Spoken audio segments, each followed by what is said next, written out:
Thank you. Welcome everyone to tonight's meeting of Georges River Council. I declare the meeting open at 7:06 p.m. I'd like to start with the acknowledgement of country. I'd like to acknowledge the Bidjigal people of the Eora Nation, who are the traditional custodians of all lands, waters and sky in the Georges River area. Pay my respect to elders past and present and extend that respect to all Aboriginal and Torres Strait Islander peoples who live, work and meet on these lands. We will start with the national anthem. If we could all please stand for the national anthem.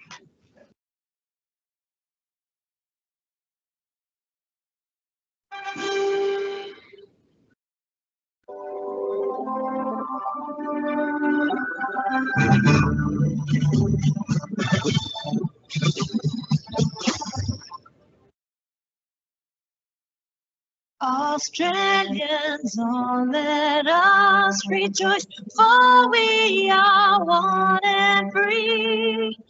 With golden soil and wealth for toil, our home is girt by the sea. Our land abounds in nature's gifts of beauty, rich and rare. In history's space, let every state of man's Australia bear. Each of our strengths and let us sing. Australia bear.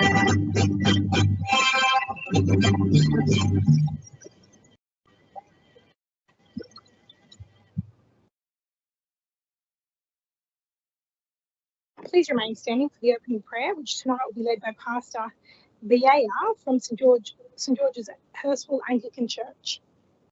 Well, good evening. Let's pray. Dear God, creator of heaven and earth, we thank you for today and this wonderful evening. We pray for your presence and blessings to everyone in this room and Georges River Council. We pray this will be a great meeting for all of us, and we ask your wisdom and knowledge as we discuss different things. We thank you once again for those who are taking care of us very well from this region. In Jesus' name we pray. Amen. Thank you. Please sit.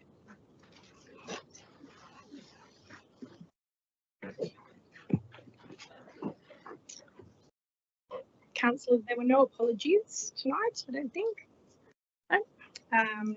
So we will move to request to attend the meeting via audiovisual link. Councillor Pun has requested to join the meeting via audiovisual link.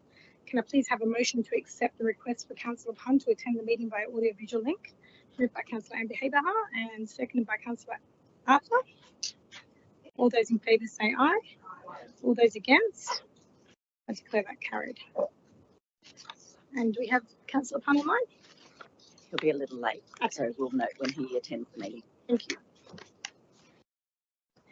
Notice of live streaming of council meetings. Staff and public are reminded that this meeting is being recorded for minute-taking purposes and is being webcast live on council's website. This recording will be made available on council's website. The order of business is as shown in the agenda. Council's Code of Meeting Practice prohibits the electronic recording of meetings without the express permission of council.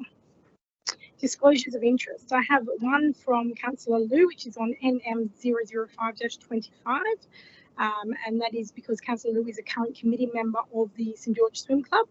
That's a non-significant, non-pecuniary interest.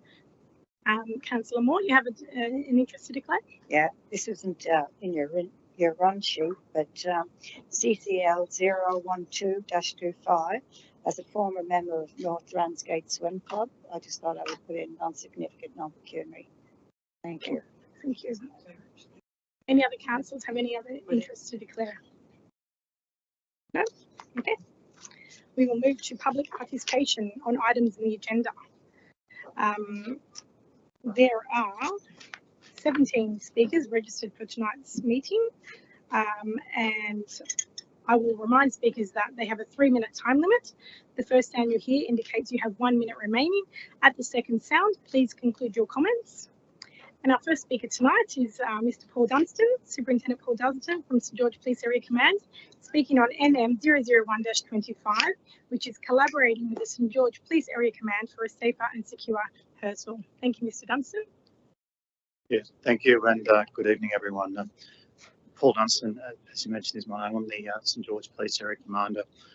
It's an important opportunity for me tonight to be able to listen and engage with the community. We do really need to have an open and transparent relationship, not only with council, but with members of the St George area more broadly, so not just Georges River, but also Bayside Council. So I welcome the opportunity, and I will get on the record to say that we will have ongoing dialogue. And I note in the motion there's a reference to ongoing discussions with myself presenting local crime stats and figures to council going forward. And I look forward to participating in those discussions and conversations go further ahead.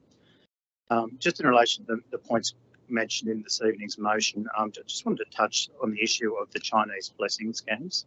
Older Chinese women are being targeted in society at the moment. It's an international phenomenon. It is largely underreported to police.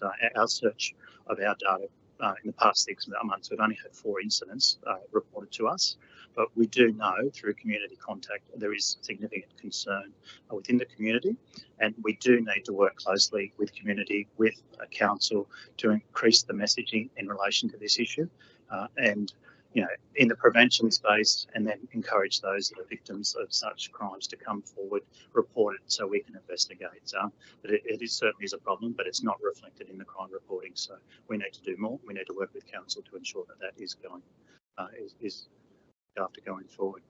Other items just in relation to traffic enforcement, in particular in and around the Hurstville area.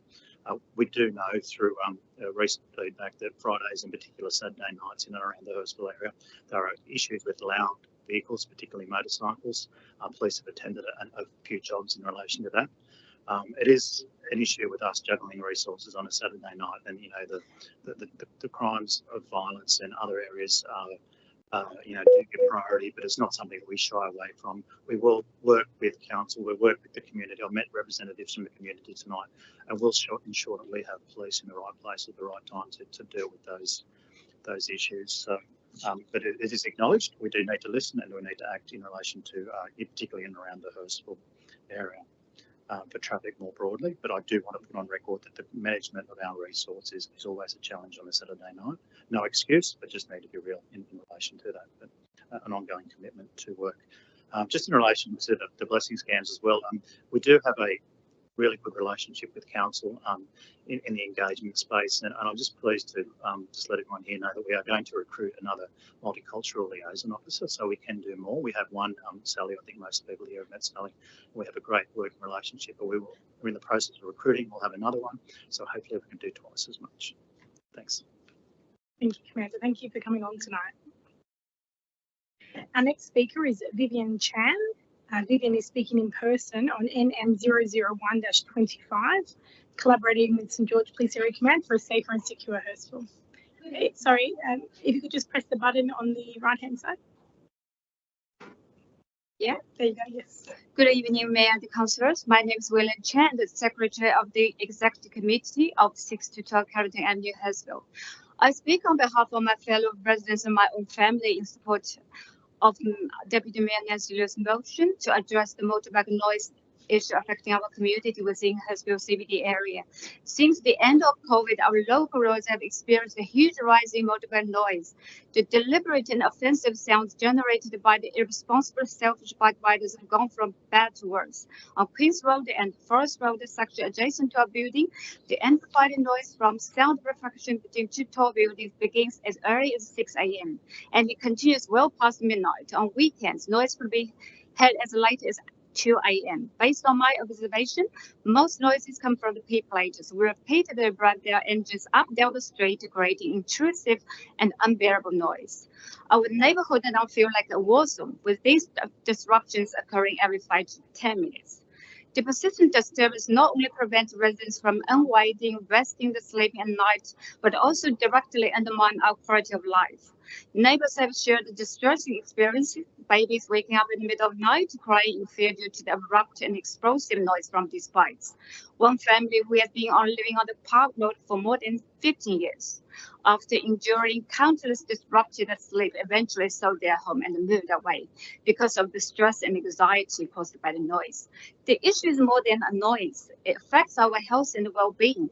At a time when many are already struggling with the cost of living, this additional mental strain is unacceptable. No one should have to endure such disturbance in their own home.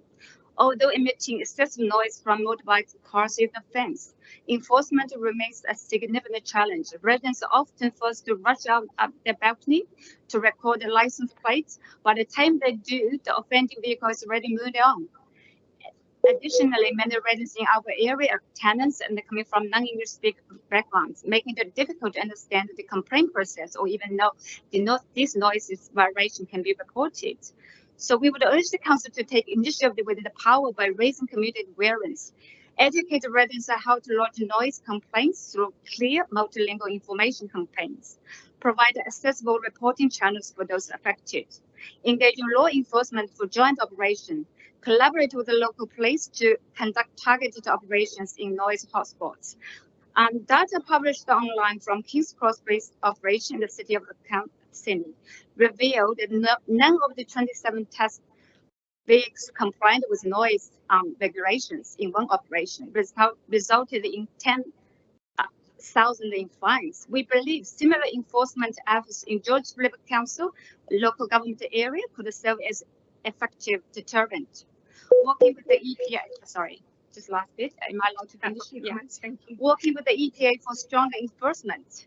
While the responsibility for the noise vehicle falls under the EPA, the council can take a leadership role by liaising with the EPA to request regular inspection and increase enforcement at non-trouble spots. We urge council, police, and the EPA to work together to create a quiet, more livable community for everyone within local government area. Thank you for your time and consideration. Thank you, Ms. Chan. Our next speaker tonight is Matthew Chu, speaking in person on the same item, NM001-25, collaborating with St George Police Area Command for a safer and secure Hurstville. Mr. Chu, your microphone's on, please go ahead. Hello, everyone. I live around the corner of Carrington Avenue, Queen's Road and Forest Road, and I can confirm with Vivian what she's saying about the excessive noise of vehicles in that area. I constantly get woken up two or three times a week.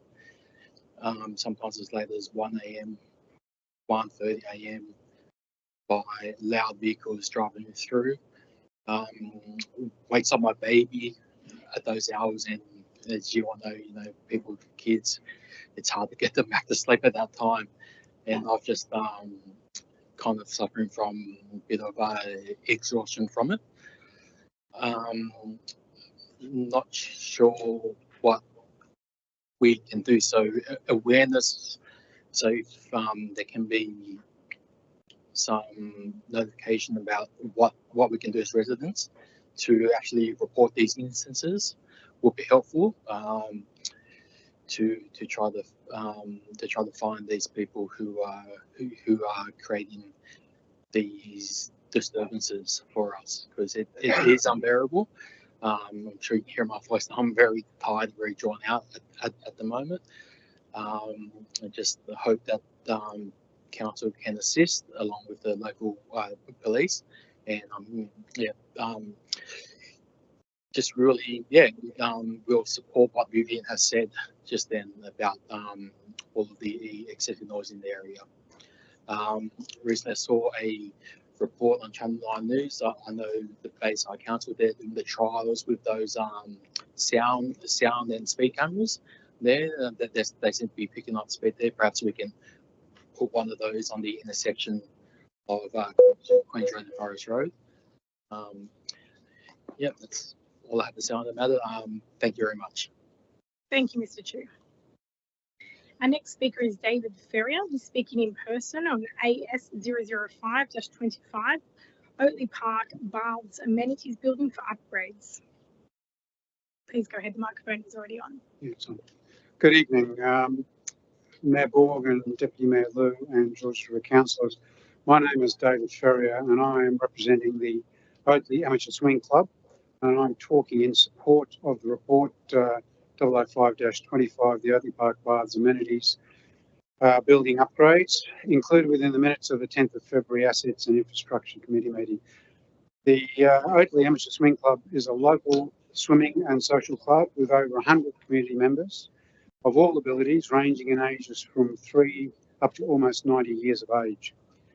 The club has been a key stakeholder and continuous user of the Oatley Park Baths precinct for the last 98 years, and also the Baths amenities block, which this report is talking about, since its construction in 1957.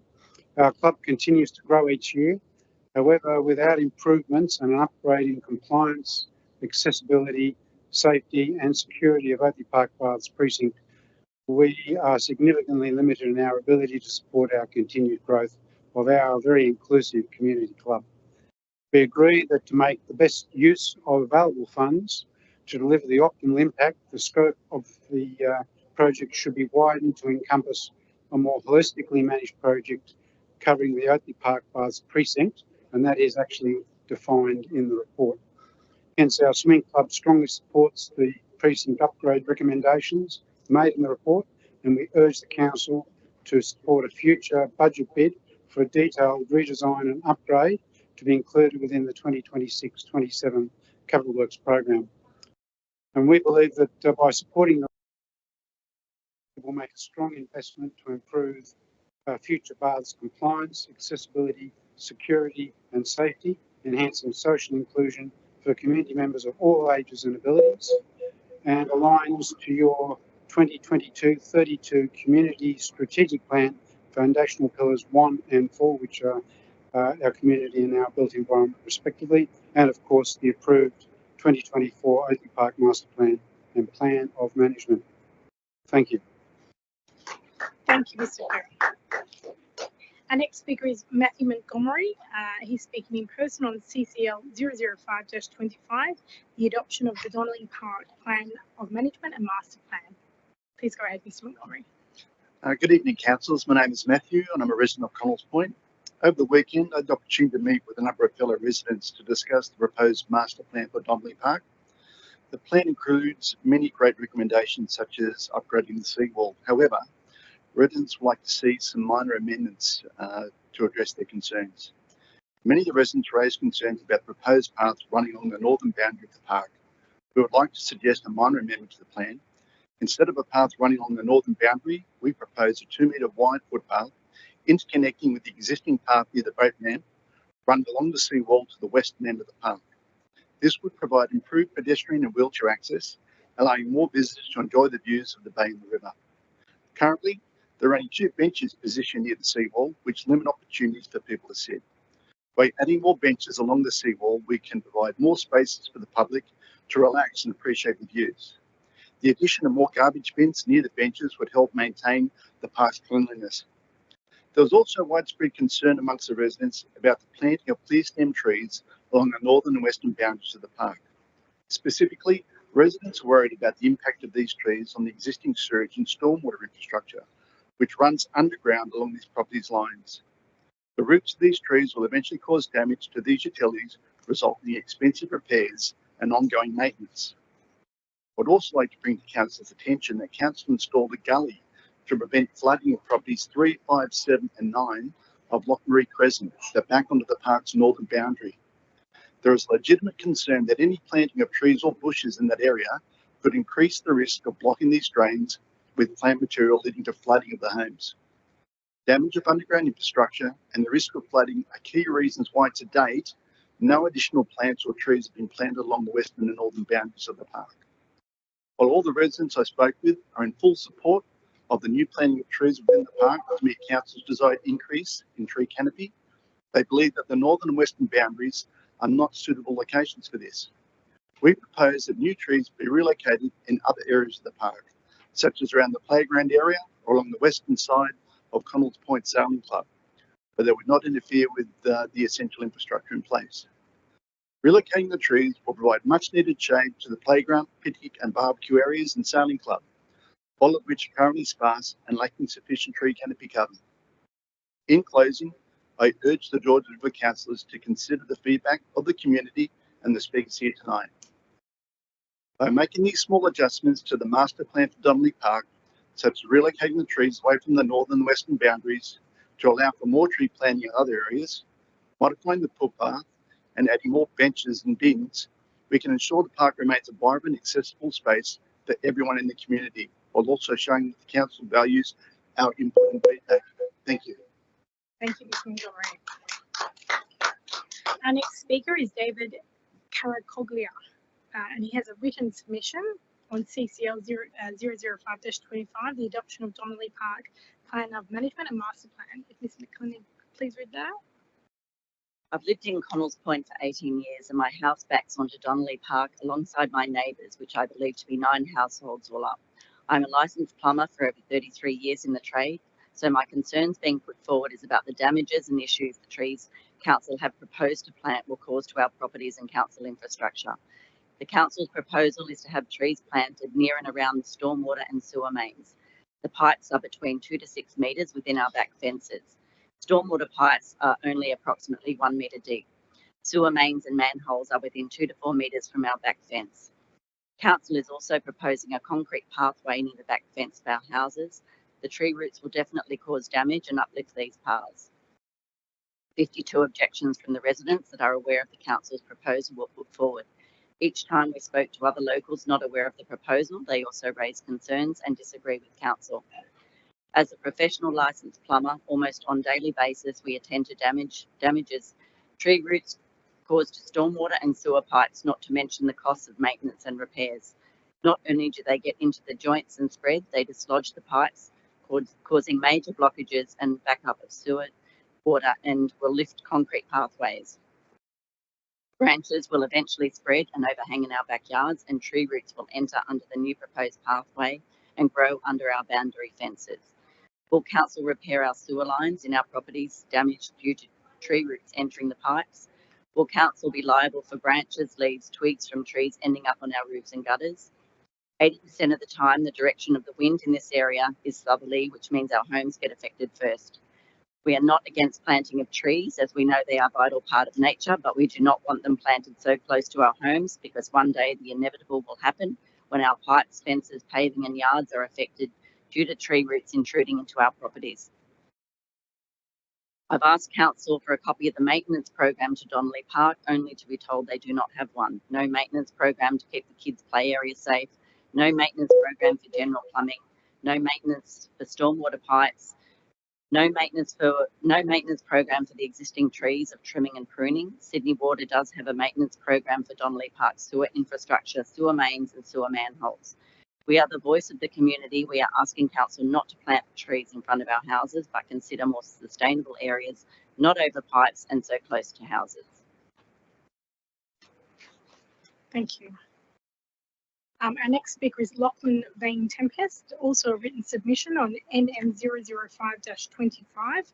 Congratulations to the St George Swim Club and the Sand City Sea Devils Swimming Club. I'm writing to you on behalf of St George Swim Club, a merger club of Hurstville Swim Club. I started as head coach of St George in May 2024 and have seen the club progress to great heights over the past 9 months. Locally known as the Reds, the club has seen significant achievements this year at an area, metropolitan, state and national level. Some of our major highlights from these past year have been placing 3rd on the point score at Metro South East short course champs in June, doubling our point score at the New South Wales Senior State Age Long Course Champs in December, doubling our number of athletes at Australian Open Water Champs in Busselton, WA, and placing 16th on the point score, and currently having more qualifiers for Australian Age and Open Championships to be held in Brisbane at Brisbane Aquatic Centre. We recently had our annual St George Swim Club Australia Day meet on the 18th of January. This year's event saw one of the largest attendances the meet has ever had, with over 400 swimmers racing throughout the day from swim clubs all over Sydney and New South Wales. The credit for this event's success must go to our committee. Our committee members start preparations for this meet in August and work tirelessly up to and including the day of the meet. It was a real team effort from our committee to put the event on, even after battling power outages, intense winds and heavy rain the morning of the meet. However, after battling the elements, the event went off with a bang. With the music playing and the sun starting to shine, everyone danced and raced throughout the day. It reminded everyone why they are a part of this community, for the fun, excited and the enjoyment of swimming. Since moving to the southern Sydney area, I have seen a real sense of community within the St George area, and a major part of that was everyone's connection to sport. With a large majority of our members living in the Georges River Council, we appreciate all the support you give to the community and their love of sport. We hope you continue to promote excellence and engagement within the St George area. Thank you. Our next speaker was withdrawn, so we now have Jenny Huang in person on NM 002-25, Georges River Council's Waste Management Strategy 2021 to 2040. Jenny would like to come forward.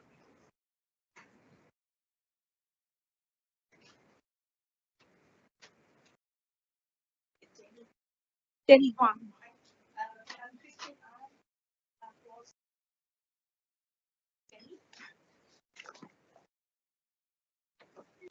Is Jenny here? If I have Jenny as the next speaker, so okay, so I'm sorry, what was your name? Christine. I don't think we have. We only had Jenny. We don't have Christine registered as the speaker. I'm sorry. So if Jenny would like to come forward.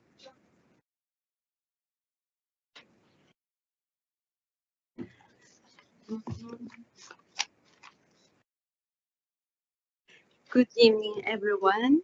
It's a pleasure to be here to discuss, to talk about the Bintrim Networks program. Actually, I bring my coordinator, project coordinator, Christine, and talk about the Bintrim program. It's under New South Wales EPA, which is Environment Protection Authority, and also under New South Wales government. The program running about 15 years. Yeah, at first I was asked Christine to register as a speaker to give more details about the program. Now my name is Jenny Huang. Bilingual education of ECC New South Wales. ECC New South Wales State stand for Ethnic Community Council of New South Wales. We are doing lots of promotion government program to multicultural communities. One of the projects we are running is the Bintrim Network programs. My coordinator is Christine. She's supposed to introduce them more. And I would like to share some of my work experience as a Bintrim assessor, and some stories happened in the participate businesses. This run, we are working with childcare center and religion groups with cloud background. So from last year, September, I worked with multiple childcare center with cloud background, and from conducting first waste assessment to the Bintrim app, then generation action plans, ordering free resource, and delivering free education sessions or composting worm farm workshop for them. I really feeling the people are welcome and working closer with me to active participate to reduce waste, increase recycling, and adopt a circular economy solutions across networks. I give you some one great example is Little Endeavour Early Learning Center in St. Sourcing. Before joining the program, their camping bin was overloaded. Cardboards were stacked outside the bins, and the soft plastic bags were disposed incorrectly. They didn't have any plants growing in the garden bed. And I delivered a compost workshop after they received a compost tumbler and eco bin from us. Thank you, Jen. If you could just conclude your comments, if you could just conclude, please. Okay. Thank you. So they have a very big progress. Some example is they do lots of collect codes, delivered papers, bags for community free to take, and buy second-hand toys and self-made organic toys for kids, separate wet paper, towels from. Thank you, toilet. Jenny. Thank you. Our Yeah. time is up. Thank Okay. you. Thank you. Thank you. Yeah, I have some brochure if I can share with the councillor after meeting. The staff member will take them from you and table them. Our staff member will take them for you. And I'm sorry, Christine, I've just sought clarification, and your request to speak was after our deadline today. So unfortunately, that was why the request to speak was declined. So I apologise for that. Our next speaker is Mr. Kim Wagstaff on NM 002-25, Georges River Council's Waste Management Strategy 2021 to 2040. Thank you, Kim. Thank you. Good evening, councillors. I'm speaking on the Georges River Council's Waste Management Strategy 21 to 2040. And the motions are that Council enhance the effectiveness of the waste management strategy, and 2, actively promotes and facilitates the implementation of the New South Wales EPA bin trim program among local businesses, and collaborate with Ethnic Communities Council New South Wales to promote bin trim program within CALD communities. Just some background, a commercial and industrial waste audit conducted by the EPA in 2023 revealed that there are 4 materials account for just over 70% of waste sent to landfill by businesses in New South Wales. Organics was the largest of that, 25%, waste processing residues 16%, plastics 15%, and paper and cardboard 13%. 35% of commercial and industrial waste sent to landfill is recyclable. 53% of the waste is made up of materials that are likely to be recyclable in the future if improvements are made to waste systems and processes. 45% of the waste sent to landfill is in garbage bags. So by sector, 59% of commercial and industrial waste is generated by small and medium enterprises. So there is obviously plenty of scope for improvement in these statistics.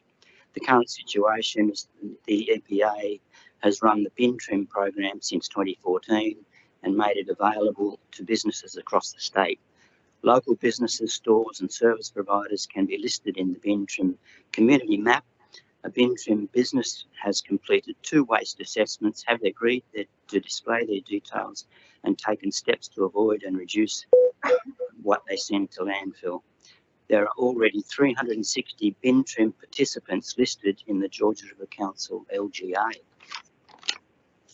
However, I urge Council to be more proactive in its approach to local businesses' waste management. We need to further promote this program to local businesses, particularly from CALD communities. For example, working with Ethnic Communities Council, introduce them to food rescue organisations and start up collaborations with them right across our LGA. Food Bank, Oz Harvest, Second Bite, etc. These organisations do a fantastic job. And given the number of restaurants, cafes and other hospitality providers in our multicultural area, this would surely reap benefits, not only for the businesses, but also significant social and environmental benefits through ensuring quality food is not wasted, but goes to people in need. I believe this is what our community wants, to move closer towards becoming a sustainable city.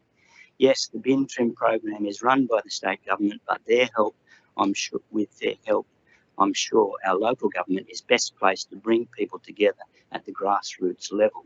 Councillors, I urge you to support this motion tonight. Thank you. Thank you, Ms. Wagstaff.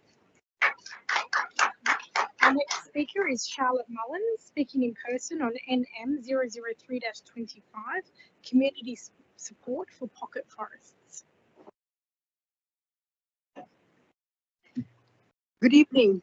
My name is Charlotte Mullins, and I'm speaking on behalf of a dedicated volunteer, Susan Gone, who wholeheartedly supports Councillor Binwang's motion NM 003-25, Community Support for Pocket Forests.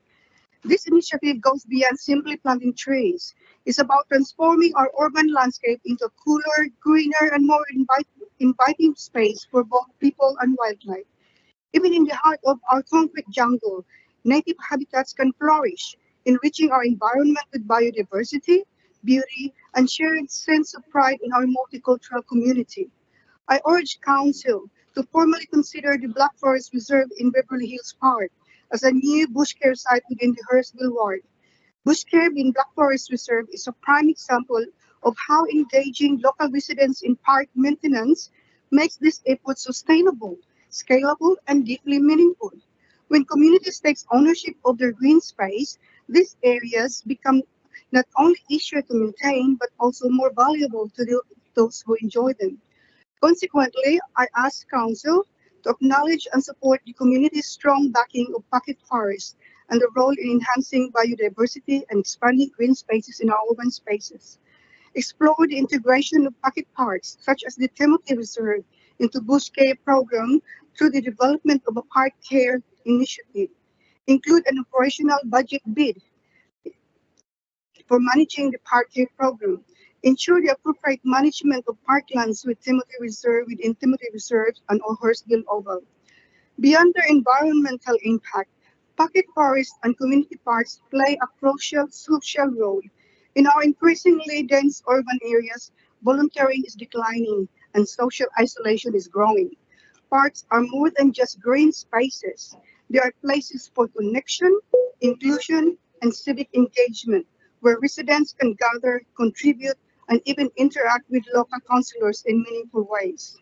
I commend Councillor Ben Wang, Matt Allison, and Peter Mahoney, along with many others, for their vision and leadership in championing new governance models that empower communities. Their approach strikes a balance, giving citizen gardeners the freedom to create, while ensuring our public spaces remain safe, accessible, and welcoming for all. I urge Georges River Council to prioritize long-term investments in our parks and reserves. Every small pocket of green space presents an opportunity to foster biodiversity, strengthen community ties, and enhance the beauty of our city. So let's seize that opportunity. Thank you. Thank you, Ms. Mullins. Our next speaker is Robin Starhill in person on NM 003-25, Community Support for Pocket Forest. Madam Mayor, GRC councillors, thank you for the opportunity to speak in support of Councillor Wang's motion, Community Support for Pocket Forests. I'm speaking as a local resident and also as a member of the Oatley Flora and Fauna Group. This motion contains a number of very important elements which should have Council's full support. Firstly, consideration of the Black Forest Reserve, Beverly Hills, as a new bush care site. There have been a number of planting events at this site over the last 4 to 5 years, to the extent that it's really bushy now, and so it's a really good site to establish a new bush care team who can maintain it in good condition. It's really sad to know that this is the only remaining space within the Hurstville ward where bush care activities could be facilitated. Let's all work together towards protecting what little we have left of natural resources in the Hurstville ward. Secondly, the establishment of a park care program is a great initiative to protect and maintain our urban parks and reserves. It's a logical adjunct and sister to the bush care program, no doubt with the many benefits of shared resources, shared management and overhead costs. Thirdly, both the bush care program and the proposed park care program are about fostering volunteer involvement. This is a big win-win as it provides some degree of free labour, whilst offering many benefits to the volunteers. Studies have shown that time in the garden can improve mood and well-being. Did you know that gardeners are the happiest people? There are also key social benefits such as making new friends, sharing local knowledge and strengthening ties into the community. Fourthly, the park care program would be a great opportunity for those in high density housing areas to engage in gardening and outdoor activities. It would also be an opportunity to engage in some stewardship of shared public spaces. Studies have also proven the health benefits of rebuilding and maintaining our connections with the natural world. As we all know, many additional areas of high density housing are planned for rail corridors. And finally, the park care program is a great strategic initiative to support the planting of more trees and the further greening of our community as we work towards increasing our tree canopy. Pocket forests will contribute to green space, urban cooling and biodiversity clusters. It's very important for bush care and park care that ongoing resources, both volunteers and supervisors, are available to maintain the sites and stop them falling back into degraded and weed-infested state. So, Oatley Flora and Fauna, and certainly myself personally, most definitely support this innovative new program and the associated operational budget bid of a mere $310 per annum. Thank you. Thank you, Ms. Clark. Our next speaker is Kerry Bible, who's in person, speaking on CCL 005-25, the report of the Environment and Planning Committee meeting held on the 10th of February 2025. I would like to propose an amendment to the plan of management for Donnelly Park. I believe my amendment would improve the visual impact, the aesthetics and the environment of the park. I am proposing more trees, but in more appropriate areas of the park. Areas that are frequented by children, picnickers, walkers, exercise groups, play groups and sailors. What I am proposing is more trees around the playground, barbecue and seating area. Marked item 6 on action plan. The swings, slippery dip and seesaw area is devoid of large trees needed for shade. This is especially important for young children and parents who are supervising them. Another area to increase the tree canopy would be in the southeast section of the park towards the jetty. Marked item 7. It states provide picnic tables open and sheltered. Trees provide the shelter, so no need for a structure. Although there are trees around the toilet area, the area towards the jetty should be planted with additional trees. This would also provide shade. An increase in the seating area here would be beneficial. During the weekend, groups of people play bocce and bring their own portable chairs and look for shade on the eastern side of the sailing club. To increase the biodiversity of this area, allowing small birds to have suitable habitats safe from larger species, I propose additional planting of bushes around existing paths that would not interfere with the sailboat rigging. Another additional area for planting trees would be in front of the hard surface area on the western side of the sailing club, marked item 14. Sailing club members have suggested this and would welcome it for shade while doing their rigging. As you can see, instead of spasmodic planting along back fences, disastrous for sewer lines, there would be additional shade trees in areas frequented by picnickers, play groups, bocce players and sailors. The enhanced shade area would encourage more people to use the park facilities. This is a win-win. More people enjoying the facilities provided by the park, by the council. Thank you, Ms. Clark. Our next speaker is Tom Ward, speaking in person on CCL 010-25, reconstruction of an aquatic facility at Cars Park. Tom. Good evening, councillors. I'm here to discuss the urgent need for a new aquatic centre at the former Cars Park pool site. Cars Park pool has meant so much to so many for generations. The vision and foresight of Cogra Council in the mid-1960s to build a 50-metre pool and a toddler pool should be applauded. It was exactly what was needed for the community at that time. Over the next 54 years, that facility became more than just a swimming pool. It was a pillar of our community, a place where champions were made, where dreams took shape, and where thousands of local kids, myself included, learned to swim. 17 world champions trained there, not just in swimming, but across multiple sports. And beyond the champions, there were countless others that stood on podiums set personal records, or simply found joy and confidence in the water. It was a space for school swimming carnivals, rehabilitation, fitness, and social connection. Its role in our community cannot be overstated. It was right for its time. The times have changed.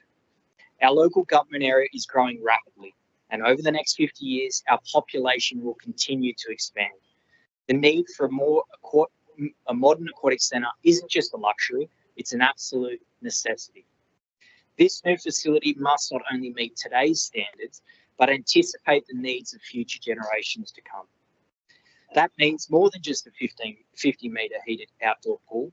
It requires a 25-metre indoor pool, a dedicated learn-to-swim area, a toddler play zone, and thoughtful design elements that will serve our community well into the future. Tonight, I urge this council to seize the moment, support this motion, advocate fiercely for the funding we need from both the state and federal governments. Our community has made it clear. We need a facility that stands the test of time, that supports fitness and well-being for decades to come. This is our opportunity to do what's right, not just for today, but for generations ahead. Let's not wait, let's act now. Thank you.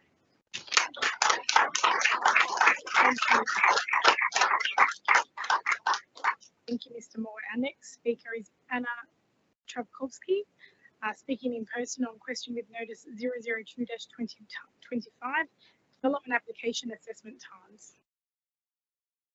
Anna.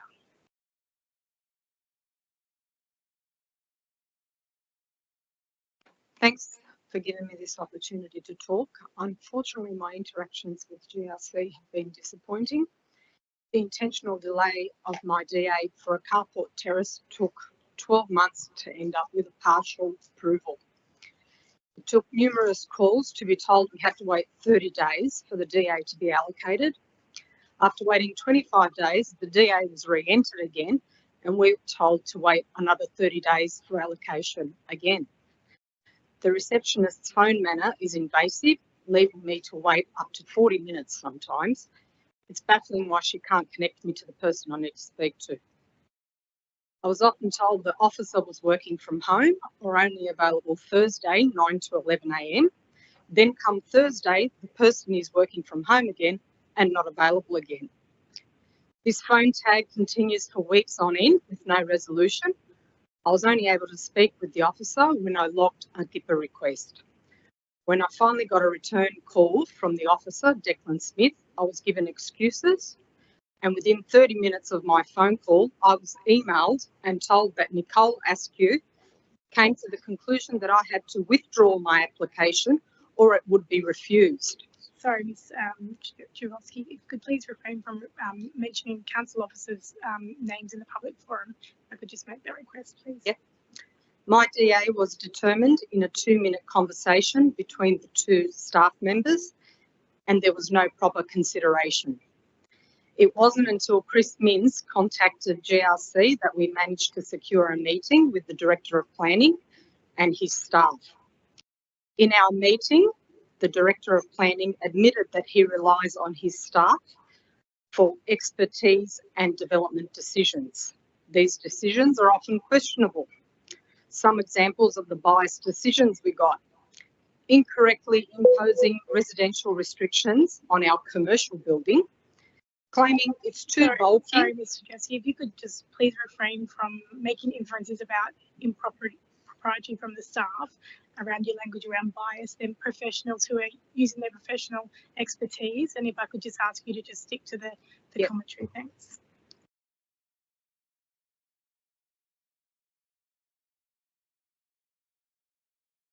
We also got comments like, if you don't like it, go to court. The whole meeting was flawed and we were pacified by being offered a partial approval. So we back down and go away.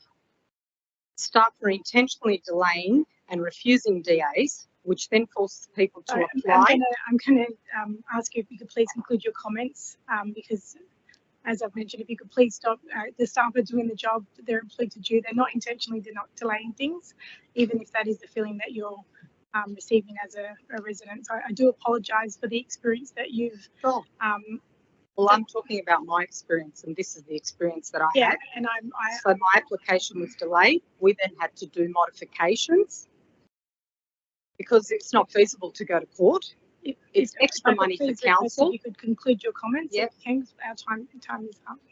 This is a toxic culture and it needs to be changed. It's a huge cost to taxpayers, and I hope that this will push council to make changes to the way it looks at development applications because it's needed. Thank you.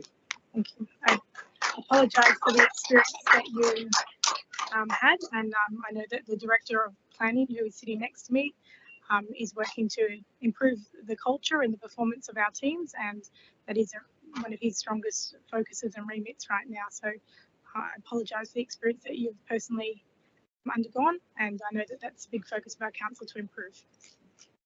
Our next speaker is Alan Fung, speaking in person on NM004-25, Accelerated Streetlight Replacement Program.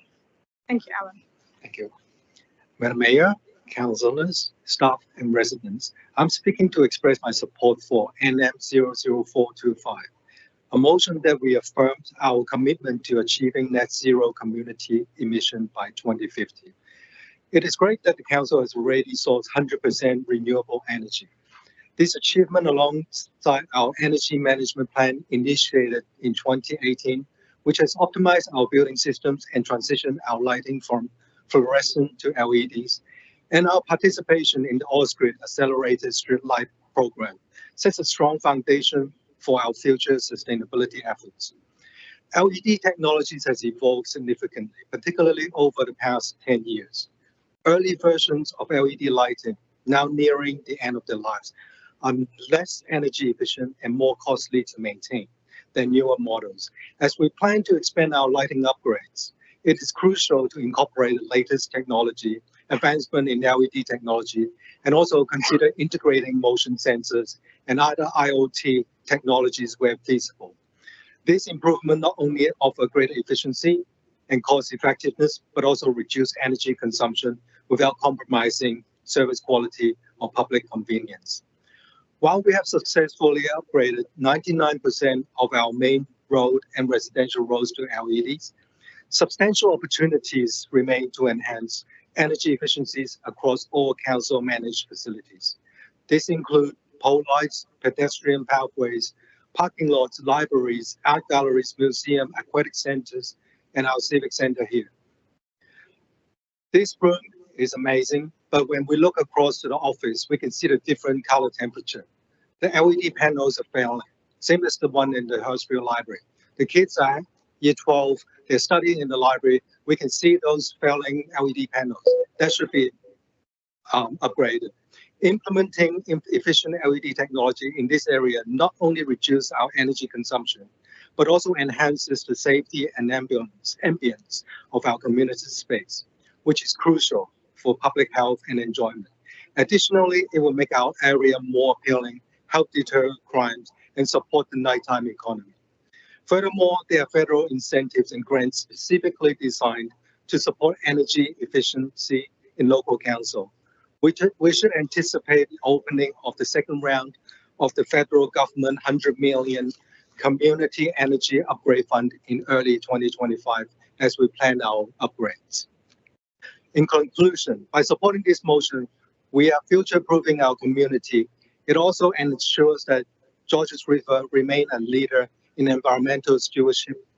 Purchasing 100% renewable energy is good, but it's even better when we can minimize the energy we need in the first place. Thank you very much. Thank you, Mr. Fung. Our last speaker is Deborah Roster, who's speaking in person on NM007-25, lack of street lighting along Railway Parade. Good evening. I'm here to represent myself as well as the community with regards urgently required extra street lighting. Presently, it's a safety issue as well as a health hazard due to the lack of visibility and irregular pavements. There are many shift workers in the area, for example, nurses, doctors, from the hospital who regularly park their cars in English Street, needing to get to them safely. When finishing at Woolworths at 11 p.m, walking along English Street, Cogra, when it's almost black, I found hazardous trying to navigate the uneven pavement. Sorry, I'm losing my voice.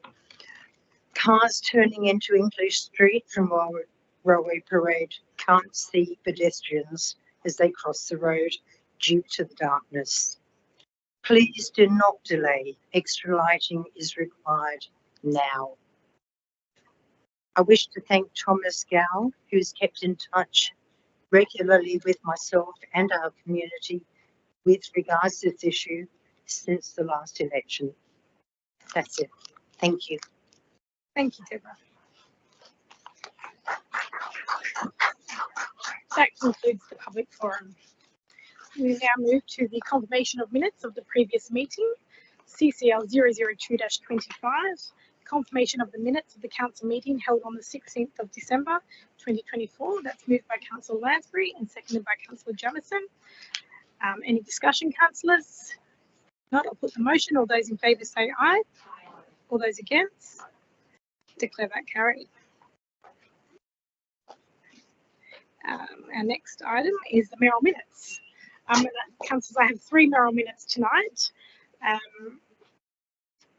The first one, I'll take the first 2 as read as they've been published in the business paper. So MM001-25, congratulations to Georges River locals Hayden Matthews and Sam Constas.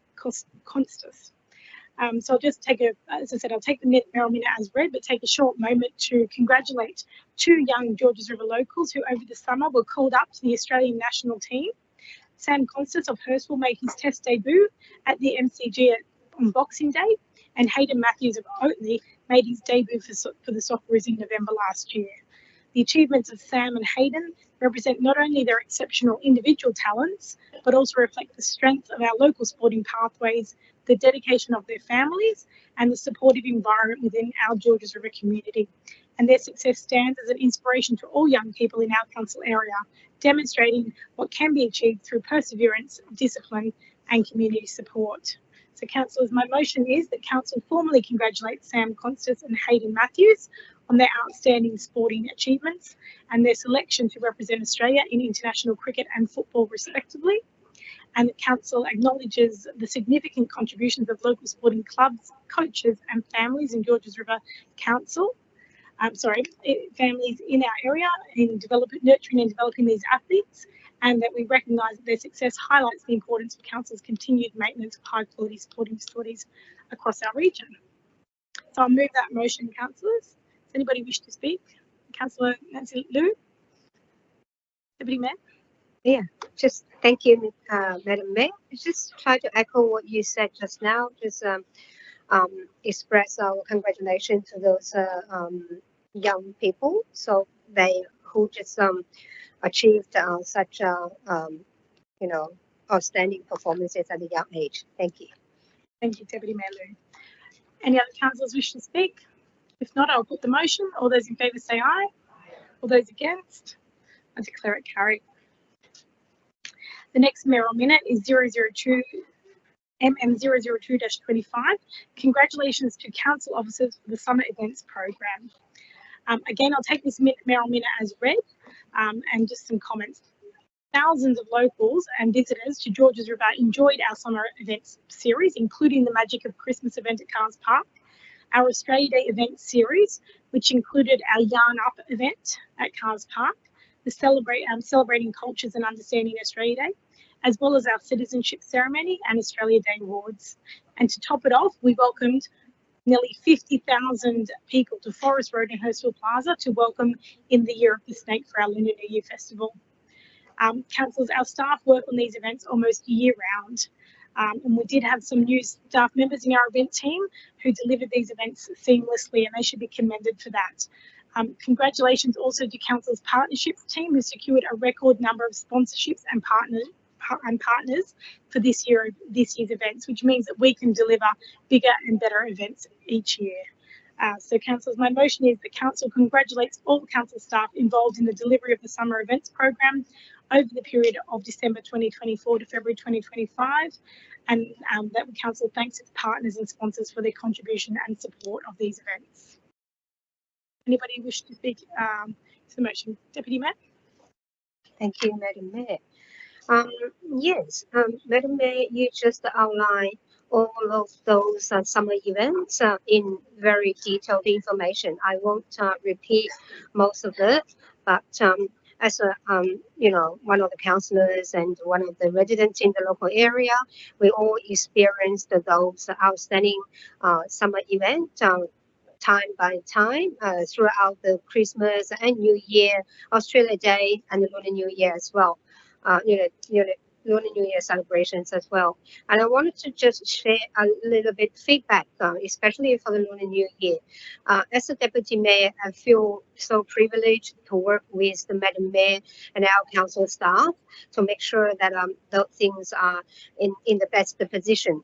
I got the after that, even on the same day, I got the text message from a friend from not only the Chinese community, from the Nepalese community. It says that's the best that they think in the last 6 years. I share that text message to Madam Mayor, where our text message. She's encouraged me to report this to our, management team and to the staff team as well. Thank you so much for their work. And feedback from the local business, since that's the first year we introduced this Lucky Voucher program, I feel so happy to hear the local business, they appreciate this opportunity. One of the closing store not far from our council building. It's a lady, so it's a new open business. She said it's very a good program. We encourage them to participate in this council event, and I could attract more customer to their business. So that's really positive feedback I can share to the other councillors and the public. And the other thing I wanted to emphasize this year, I think there are more broader media coverage for the Lunar New Year. I heard from Madam Mayor, you've been interviewed by the Channel 9 and ABC and SBS and the TVB from the Chinese background. Even before that, I think 3 or 4 months ago, we been interviewed by most of the main Chinese media outlet. We try to promote in advance. So really try to congratulate this very broad coverage from the media. So thank you so much for the management team and the media team to work together for this successful event. Thank you so much, Madam Mayor. Thank you, Deputy Mayor. Any other councillors wish to speak to the motion? If not, I'll put the motion. All those in favour say aye. All those against? I declare it carried.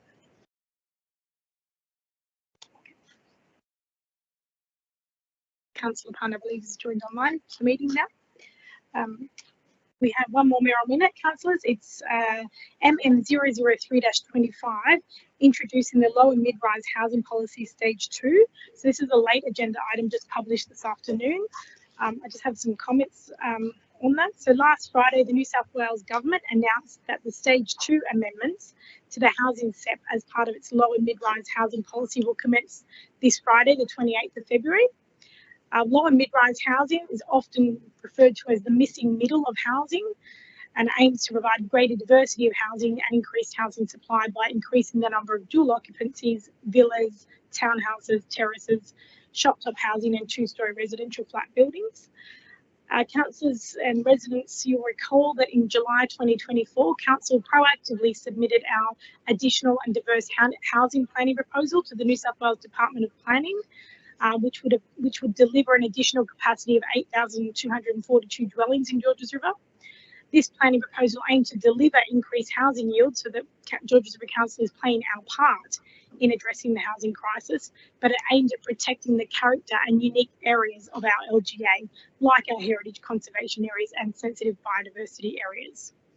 So council sought approval of this planning proposal in lieu of the implementation of the low and mid-rise housing policy across Georges River. At this stage, we haven't received a response from the department in relation to our planning proposal. I do note that what is being proposed for Georges River in this newly announced low and mid-rise housing policy is very much a pared back version from the initial proposal.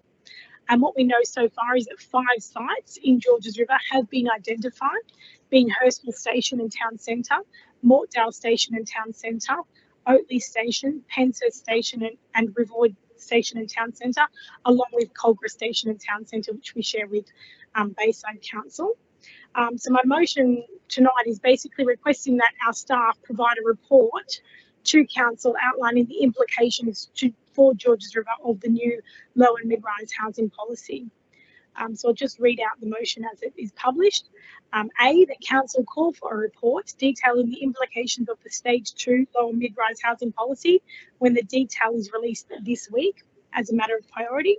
And part B, that the report provide commentary in relation to the endeavours council is currently pursuing to meet our state mandated dwellings targets. So that's my motion, councillor. Does anybody wish to speak to that motion? Councillor Lansbury?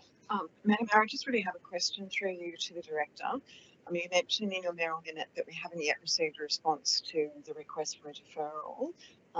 Is there a capacity for council to follow that up with relevant department contacts to see where we're at with it? Because my major concern is things like the Penshurst Conservation Area could be impacted by these latest reforms that were announced. The Director? Madam Mayor, councillors, last week we have followed that up exactly where the deferral is. Verbally, we've been told that we will not be receiving the deferral. Having received that information, we've asked for the reasons in writing, and that's what we'll be following up again as well. So I don't know that you need the formality in terms of saying again. They're well aware of the position that's been made clear on several occasions.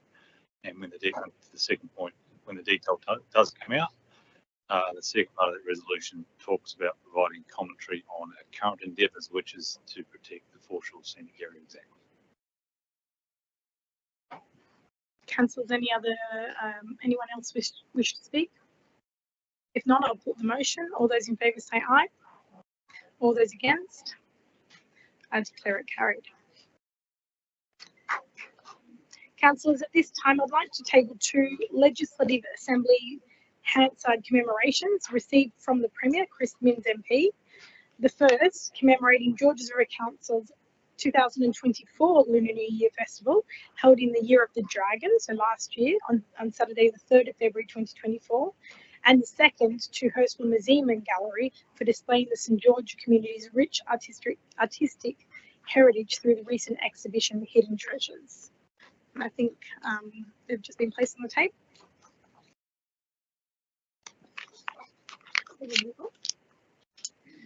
We'll now move to condolences. I have a condolence motion, first of all, which is for Rose Budge.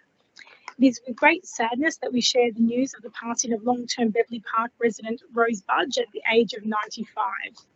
For those who frequent the lap around Beverley Park Golf Course, Rose was a familiar and friendly face, often seen sitting on her front balcony along Ferry Avenue, watching the world go by and keen to have a chat with anybody who would walk past as well. What many people may not know is the significant role Rose played in preserving the open and accessible feel of the golf course. During a past campaign to install a security fence around the course, it was Rose who recalled that a previous attempt had been rejected because the existing log fence was located on the road reserve. And thanks to Rose sharing this crucial piece of local history, a surveyor's statement was secured to confirm this fact, making it much harder for the development application to proceed. Rose's contribution ensured that the community could continue enjoying the open space as it always had, and our condolences go to Rose's family. May Rose rest in peace. Her memory and quiet impact in our community will not be forgotten. We have another condolence motion, which is for Douglas Frederick Wickens. That's from Councillor Marnie.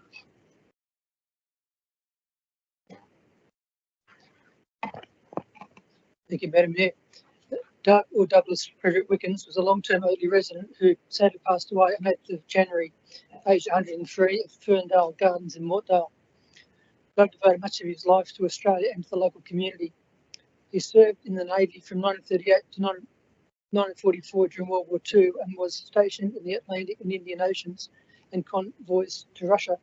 One of Doug's postings was to HMAS Nestor, which was put out of action by enemy fire in the Mediterranean in 1942. Doug joined Oatley Flora and Fauna Conservation Society, or OFF, in 1995 and became a dedicated member of the Sutherland Shire Woodworking Club in 2003, where he made toys for charity and for children in hospital. To quote from Mark Curry MP in Parliament on the occasion of Doug's 100th birthday, Doug was an inspiring man with a youthful heart who is full of humour, compassion and wisdom. I attended Doug's funeral on 23rd of January along with several other OFF members. My condolences go to his wife of 79 years, Betty, children Rhonda and Colin and their families. Thank you. Thank you, Councillor Marnie. And we have our last condolence motion is for John Aitken. That's from Councillor Deputy Mayor Nancy Liu. Oh, thank you, Madam Mayor. We are saddened to share the news of the passing away of John Aitken at the age of 72 on Saturday, 16th of February this year. John and his wife, the residence, falls in Kingsgrove within the Georges River LGA, and I believe this is a fitting way to honour his memory. John was a founding member of St George's Swim Club, where I currently serve on the committee. The club was formed through the merger of the Hurstville Aquatic Swim Club, Breaker Swim Club, Roseland, and the historical Rockdale Swim Club, which dates back to 1895. John's daughter and grandson were both club members. He had a lifelong association with Bexley Pool and remained dedicated connections in our community. To recognize his legacy, our club is considering establishing an award for service open to parents and swimmers who continue to support the club even after their competitive years. John was incredibly special to our club. He taught me so much and helped us in countless ways. Despite his long battle with newness, it was very inspiring to see him continue showing up at the pool deck whenever he could. Beyond our local St. George area, John contributed extremely to the broader southeast region we call MEDC, serving as both development officer and a referee. His impact on the sport of swimming in New South Wales cannot be overstated. Our thoughts are with his family during this difficult time. John's passed away also brings me to remind Judith Arnold, and I'm sure Councillor Mott knew them very well. John will be deeply missed by the New South Wales swimming community and especially by all of us in St George Swim Club. Thank you. Thank you, Deputy Mayor. Councillors, are there any other condolences? No, if I could please then ask if we could stand for a moment of silence.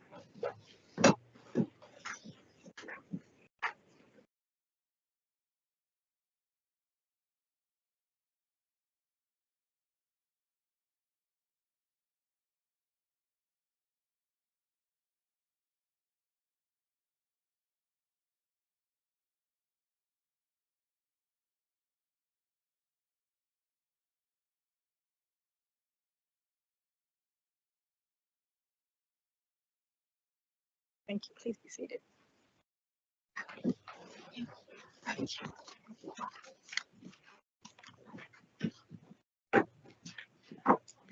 Okay, that brings us to the committee reports. Our first committee report tonight is CCL 003-25, report of the Assets and Infrastructure Committee, held on the 10th of February 2025. Councillor Andy Haber.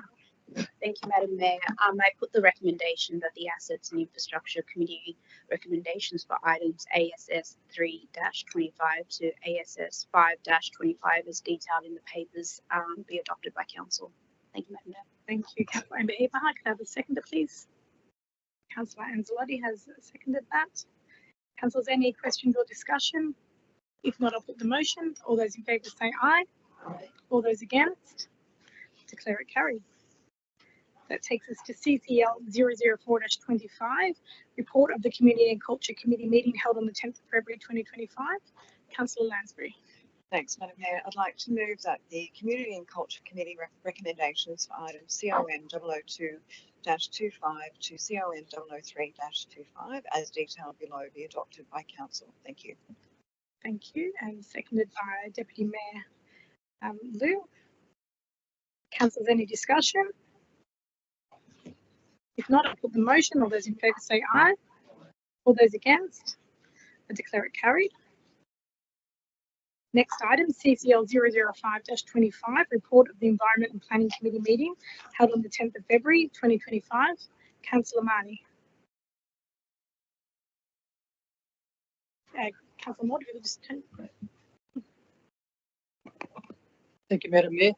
I'd like to move firstly that items ENV 00425 and 00625 be adopted as printed in the business paper, and I'd like to pull out items ENV 00225, ENV 00325, and ENV 00525 for further discussion. Thank you, Councillor Marnie. So that's Councillor Marnie's moved two of the items, 004, 006, and Councillor Jamieson has seconded that. Thank you, Councillor Jamieson. I'll put that motion. All those in favour say aye. All those against? I declare it carried. We will now discuss item ENV 002-25, which is the adoption of the Donnelly Park Plan of Management and Master Plan. Councillor Marnie.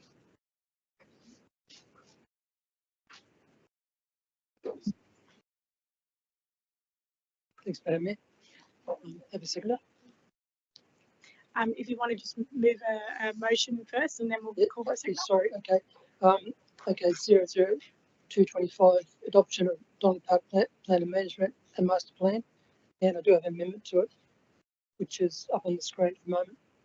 Okay, so moving the motion with an amendment. Councillor Mort has seconded that. If you would please read out the amendment, or at least the changes to the amendment.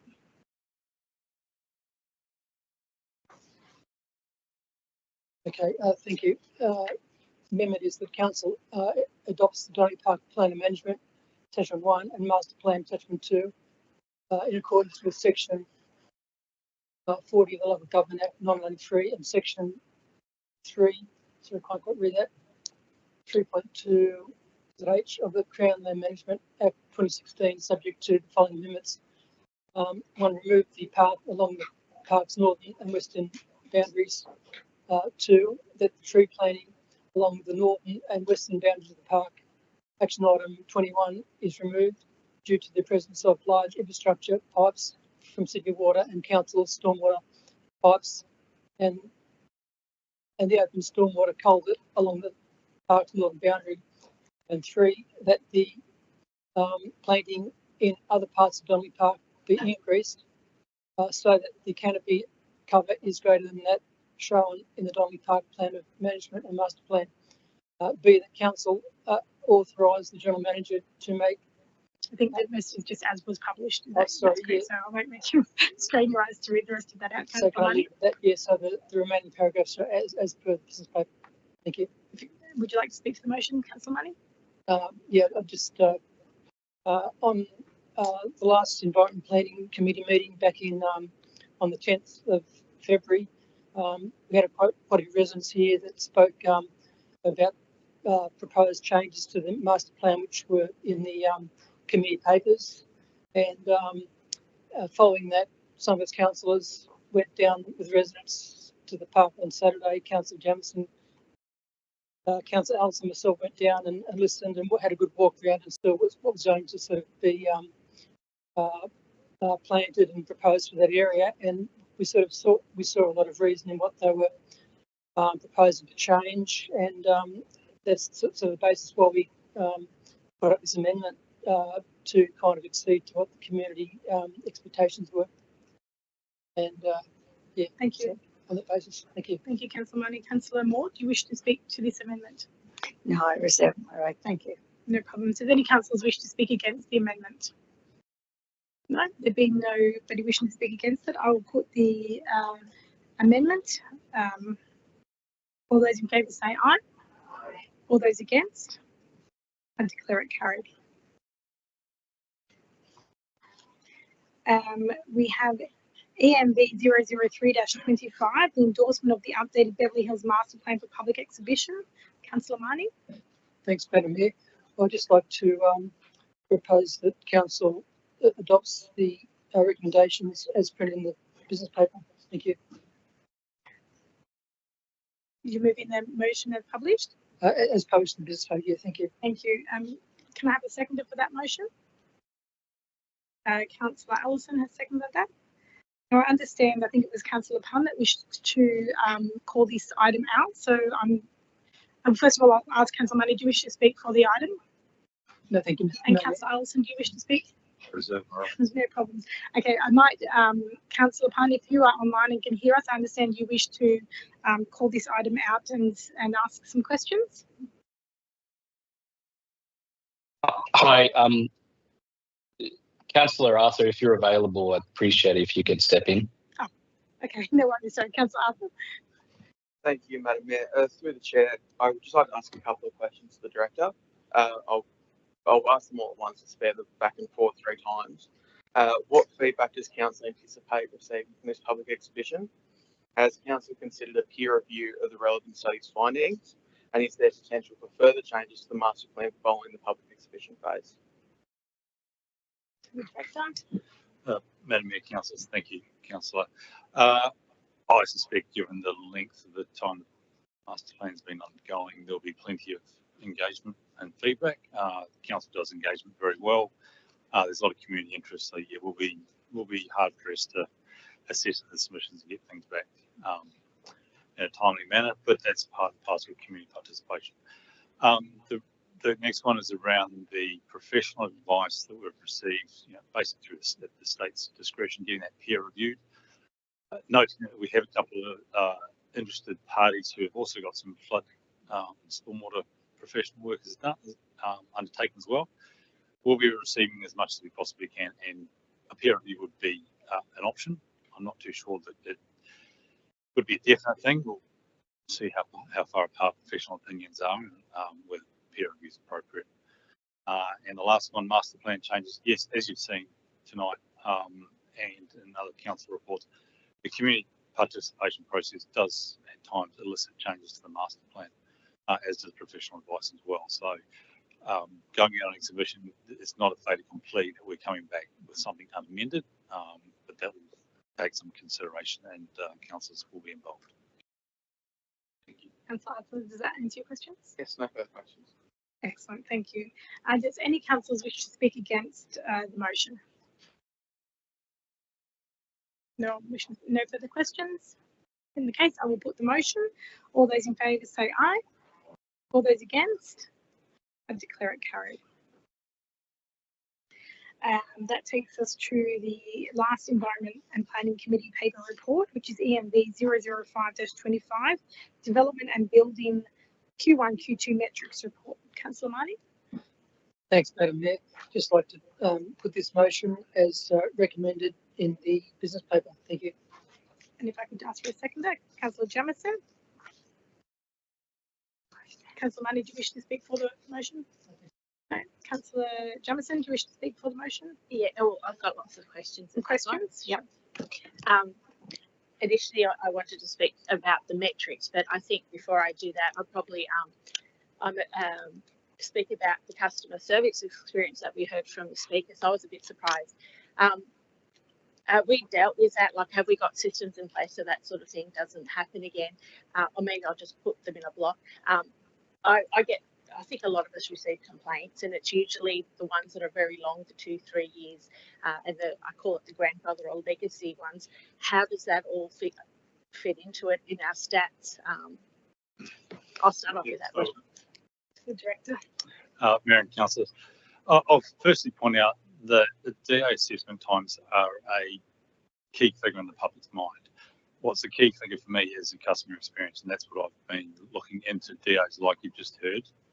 Pretty hard to hear over the last 6 to 9 months. So in terms of being able to address those sort of experiences, very, very difficult when I'm coming from looking at all our planning processes, all our people, all our culture, all our IT, and the product is a community member having huge difficulties getting a DA through. Those DAs, more specifically, that are around for a long time, we have more visibility on them as we get them determined, ideally approved.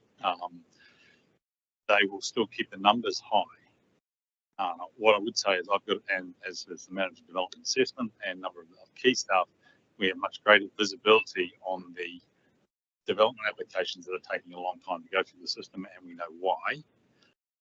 Whether we have the answers right now, I don't think I could definitely say, yes, I have all the answers. I certainly set out my expectations as to what we should be doing moving forward. And every time we do get a DA that piques everyone's interest with, it's been a long time, we go and look at the detail to see if we can learn at the same time to try and help a community member through a very difficult process. If I could ask some more questions. So I guess the key one, I think it was described as toxic culture.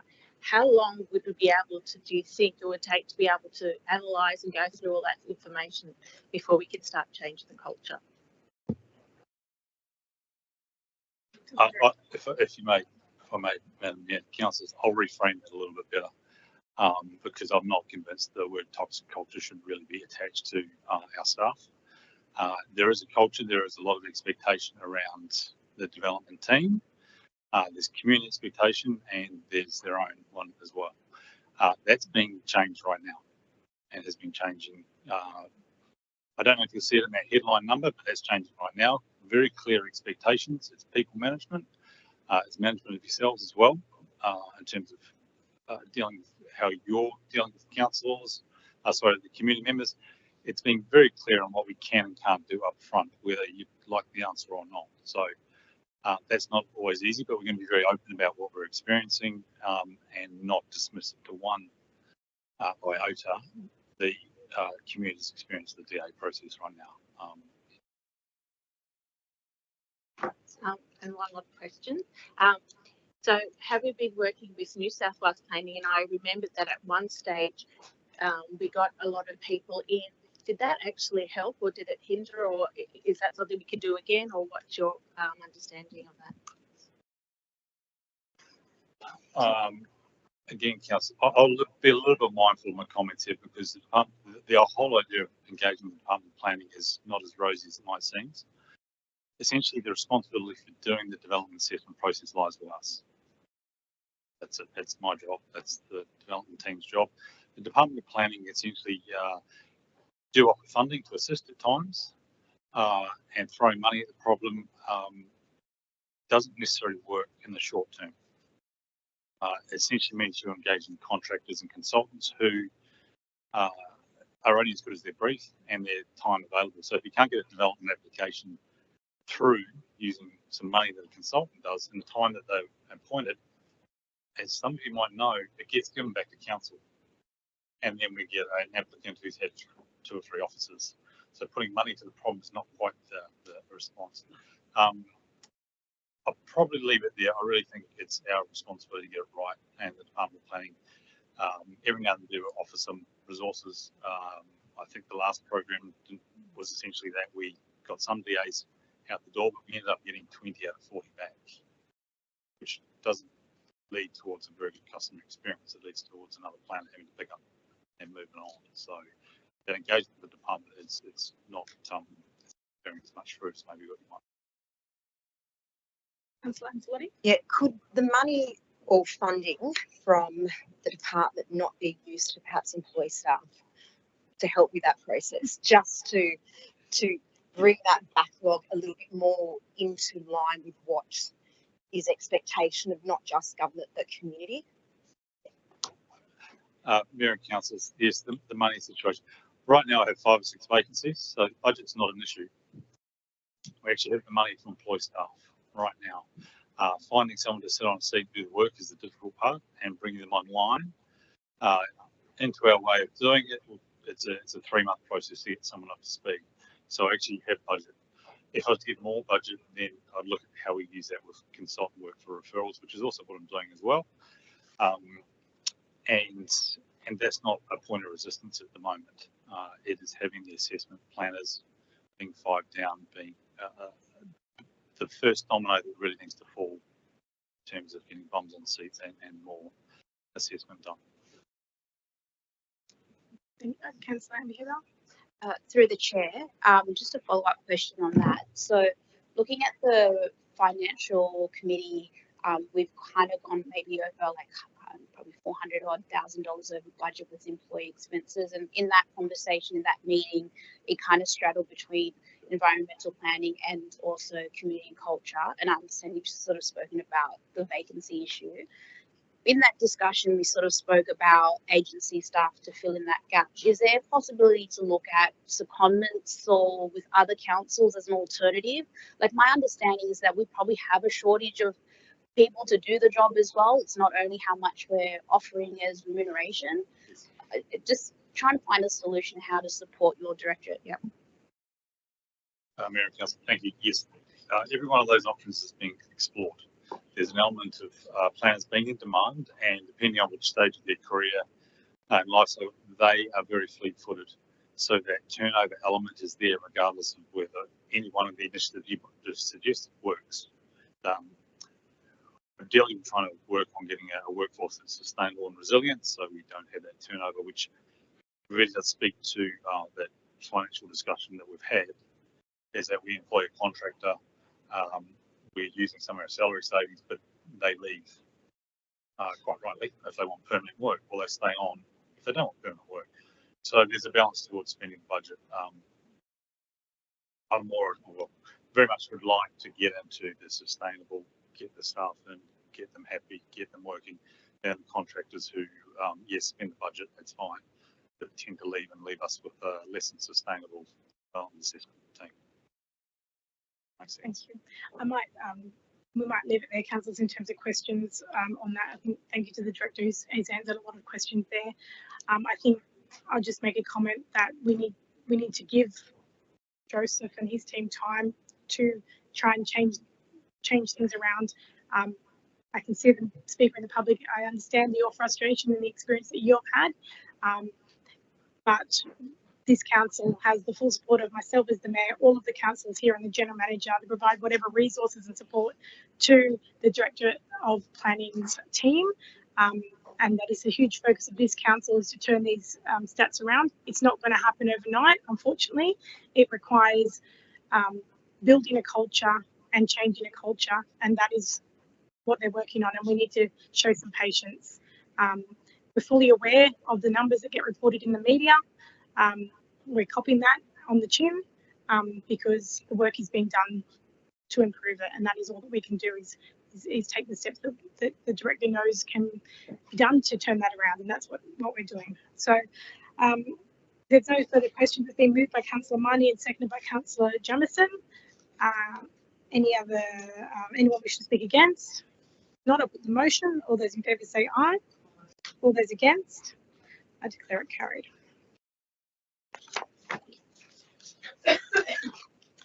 We move to CCL 006-25, report of the Finance and Governance Committee meeting held on the 10th of February 2025.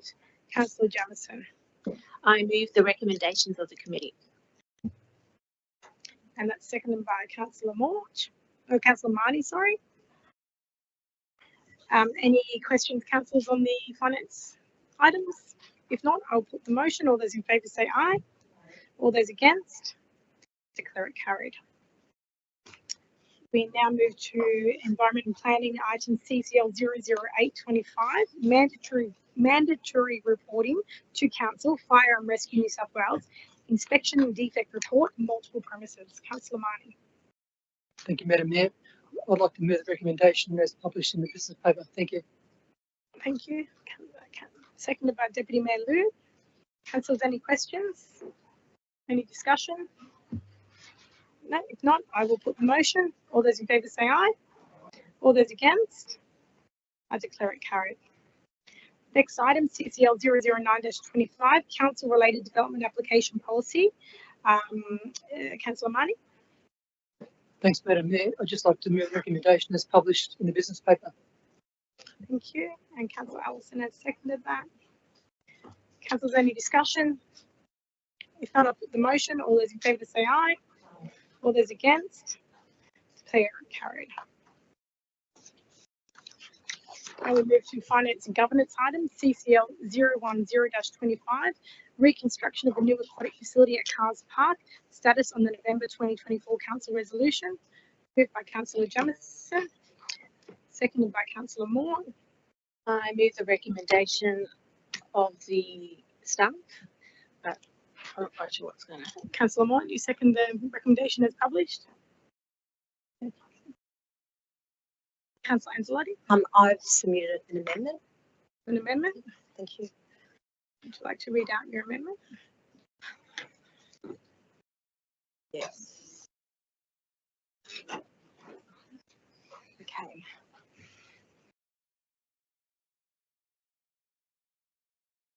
Okay, so the amendment is that council receives and notes progress made on the November 2024 resolutions. B, that the General Manager provide the community feedback to the Office of Sport, specifically highlighting the strong sentiment. Am I reading the wrong one now? It's yeah.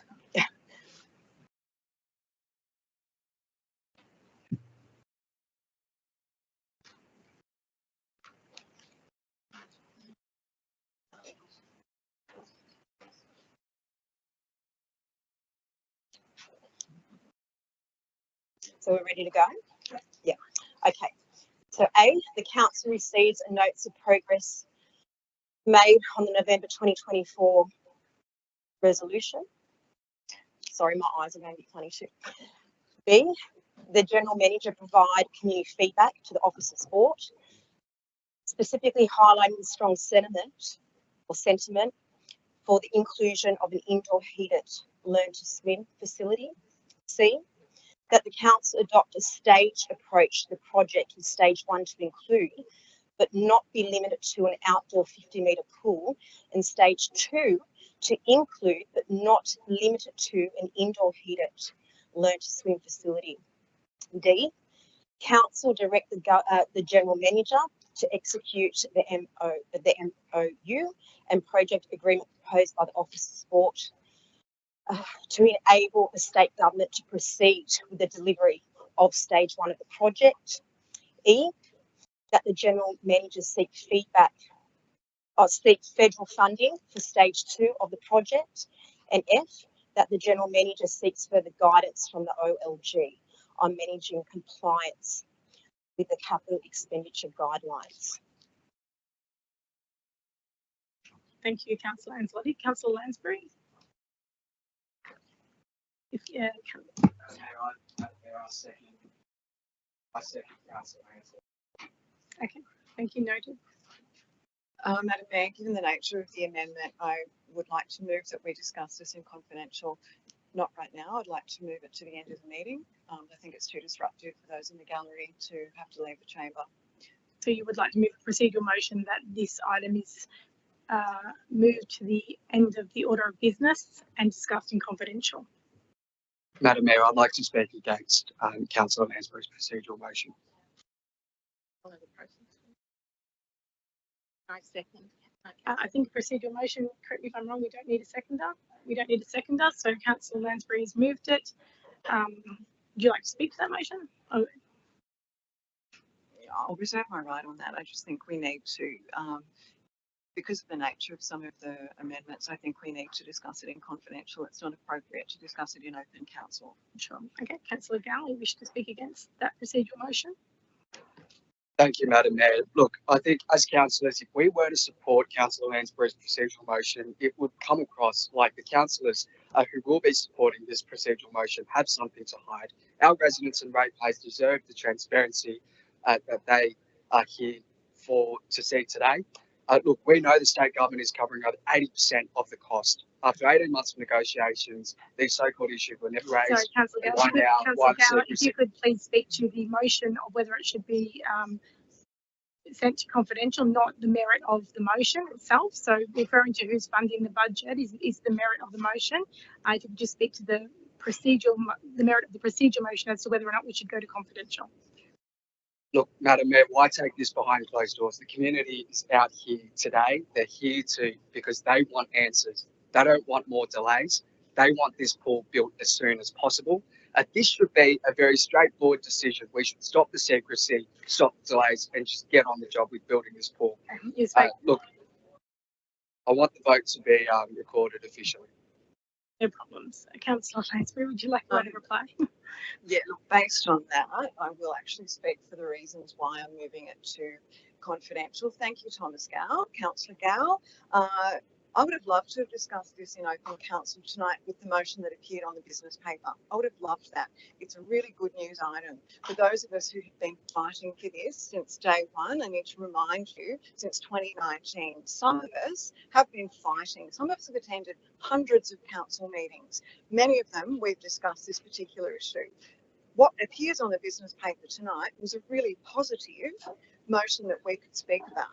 And I would have loved to have stood up here and congratulated the state government on their support and all the rest of it. Unfortunately, some councillors have decided that they won't accept the wisdom of those of them who've come before them, and they know better, and so they need to amend it to a form which I don't think is appropriate. That is why we need to discuss it in closed session. There'll be plenty of time to discuss it in open session again when there's not commercial in confidence and those sorts of things. And when you've had more experience, Councillor Gow, you'll understand why we move things to confidential, because there are things that cannot be discussed in open council. We could have discussed it, but you guys have chosen to move an amendment that is not required. That's why. Madam Mayor, I'd like a right of reply. Look, we as councillors, we're all elected here as equals. Councillor Gow, Councillor Gow, if you could please sit down. I support us moving this to confidential because the agreement that has been presented to us from the Office of Sport has been marked as highly confidential. So the minute that we want to be debating what our motion is and includes in relation to that project agreement, we risk breaching the confidentiality imposed on us by the state government and the Office of Sport. That is the reason why I'll support this motion going into confidential. I too would like to have discussed this in open council if we were all in an agreement. Unfortunately, that's not the position. So I'm going to put the procedural motion to a vote that we move this item to the end of the order of business and consider it in a confidential session. And I might ask the staff to please go around the room to take the vote. Your vote, please, Madam Mayor. For the procedural motion. Councillor Allison. For. Councillor Amby Haberhart. Against. Councillor Anzalotti. Against. Councillor Arthur. Against. Councillor Demoski. For. Councillor Gow. Against. Councillor Jamison. For. Councillor Lansbury. For. Councillor Liu. For. Councillor Marnie. For. Councillor Mort. For. Councillor Punt. Against. Councillor Stratokopoulos. For. Councillor Wang. Against. 9 votes for. I declare that procedural motion carried, and that item will be moved to the end of the business paper and discussed in confidential. We move to CCL 011-25, report of the outstanding council resolutions period up to and including 31st of December 2024. Councillor Jamison. I move the recommendation of the staff. And if I could, Councillor Marnie seconded that. Any discussion? Not, I'll put the motion. All those in favour say aye. All those against? I declare it carried. Next item, CCL 012-25, application pursuant to Council Award Discretionary Fund Policy December 2024. Councillor Jamieson. I move the recommendation of the staff. And if I could have a second, the Deputy Mayor Lou. Councillors, any discussion? No. If not, I will put any discussion on the discretionary board? Yeah, I have a question in here. When I'm reading, yeah, let me open the full report. When I opened the report, I realized there are one unsuccessful application. We never met this experience before. Can I know why this one got unsuccessful from the director? Thank you. It's one of the council.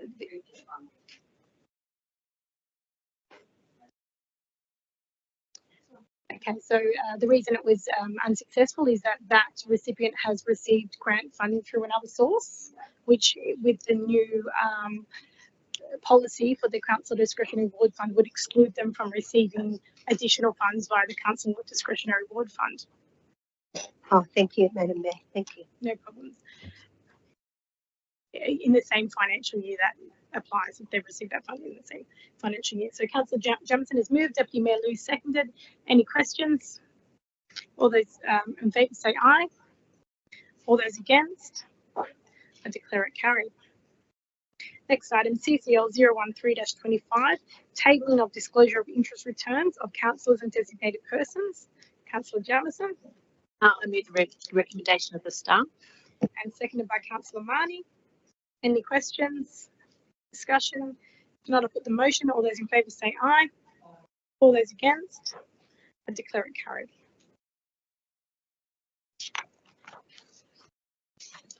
Next item is CCL 014-25, council submission, revised model code of meeting practice. Councillor Jamieson. I move the recommendation of the staff. Thank you, Councillor Jamieson. And if I could have a seconder, please. Councillor Allison has seconded that. Anybody wish to speak on this motion? I have just a couple of comments. The Code of Meeting Practice governs how council can and does manage meetings, in the lead up to meetings, in giving notice to meetings, in providing information to the public on the meetings, as well as the public participation in the meetings and the behaviour in meetings, and so much more. So I fully support the draft submission in the business paper, which aims to enhance the proposed amendments, and it reflects the feedback from both the council staff and councillors. So councillors, I'll put that motion. All those in favour say aye. All those against? I declare it carried. We move to notices of motion. The first one is NM 001-25, collaborating with St George Police Area Command for a safer and secure Hurstville CBD. Deputy Mayor Lou. Do I need a seconder first? Yes, please. Councillor Wang has seconded that.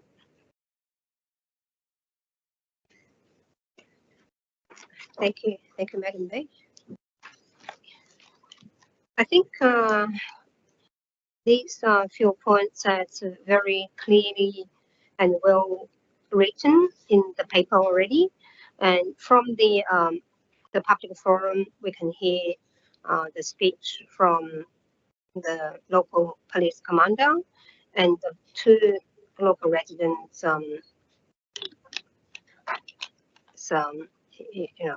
The situation that they are trying to report to council. So I think the council could be the leading authority for those few points.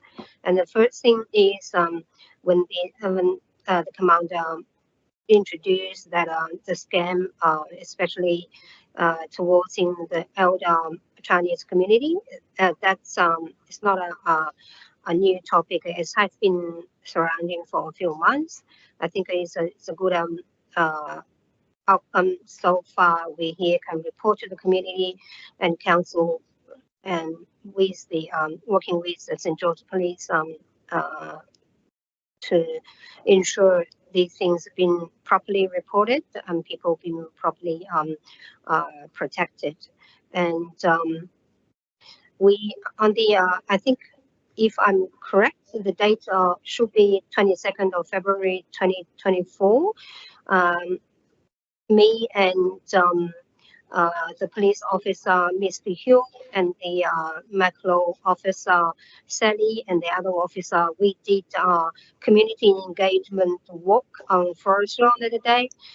We try to set the positive message and try to hear the local community about the safety and secure issues from in Hurstville CBD. It was very well received by the local community. Thank you for the support from the council and the police. And the second thing we can hear from 2 local residents to talk about the same and similar issues, to report these excessive noise and this noise pollution. And we hope, we want council to be the leader authority, develop a community awareness campaign, and safe and responsible driving practice. Try to promote how to report excessive noise pollution via council's communication channels. So I leave this point to our staff's good hands, whether we are going to introduce this detailed report, maybe using the local fixer or the other channels. I leave it to the department to do it. And then the third one will be the general manager write to the St. George Police to ask the support of increasing police patrol and the presence in those areas, not limited in those areas. The main hotspot will be Queen's Road, crossing Forest Road between the Queen's Road and Park Road, and Carrington Avenue and Gloucester Road car park as well. So I can recall a bit of incident happened on the 7th of February. That's 2 weeks ago. It's around 9 o'clock and to 10:30 at night. I got a phone call and text message from the local resident saying, Nancy, we have to report this urgently to the local police because we can't sleep. She provide me with 2 videos and the sound videos as well. You can hear even up to the top building. You can hear on the street those noises are very loud and throughout the whole Hurstville CBD. Thank you, Paul. Take my call, the commander. Paul take my call during the midnight. So in the end, they sent the police officer on site and really, witness a few motorcycles really make the noise pollution. Thank you for the police to work with us. And the third, the last one, the council invite the St. George Police Area Commander to our council to address councillors about the crime trends ongoing effort to ensure the secure and the safety area in the Hurstville CBD. So that's the 4 points. And under the director's comments, thank you for the outgoing and the existing efforts and council's proper personnel to work with the St. George Police. So thank you for that. And we hope to see the future collaborations between the council and the police and the local community as well. Thank you. Thank you, Mr. Mayor. Thank you, Deputy Mayor. Councillor Wang, do you wish to speak to this motion? Just quickly, so I fully support this motion. I personally dealt with especially the blessing scam. So the problem is the victims, they couldn't even report to the police. So the data provided by the police, as Ms. Danton mentioned, is largely underreported. So certainly council has a role to play in the community to broadcast the message and educate the process and the venues to report crimes. Yeah, so that's a good initiative. Thank you. Yeah. Thank you. Any councillors wishing to speak against the motion? If not, it's been moved by Deputy Mayor Liu, seconded by Councillor Wang. I will put the motion. All those in favour say aye. All those against, and declare it carried. Next item, NM 002-25, Georges River Council's Waste Management Strategy 2021 to 2024. Councillor Wang. Thank you, Madam Mayor. So I'm really delighted to have the opportunity. Sorry, if I could just call for a seconder, please. Councillor Mort. Thank you, Councillor Wang. Okay, thank you. So I'm really delighted to have this opportunity to promote this bin trim program, as we heard from the speakers, to have some introduction. So this potentially could supplement our existing waste management strategy. So as I spoke to several councillors and the public, so it's lots of people don't even know this program. So this is a state-led initiative, totally funded by New South Wales government, offers great benefits to both community and local business. At its core, this bin trim program is designed to reduce and recycle waste with a focus on the food. So this program provides rebate for things like source separation bins, shredders, worm farms, glass crusher, or even trolleys. So, and it also finance the program for education of compost bins, etc.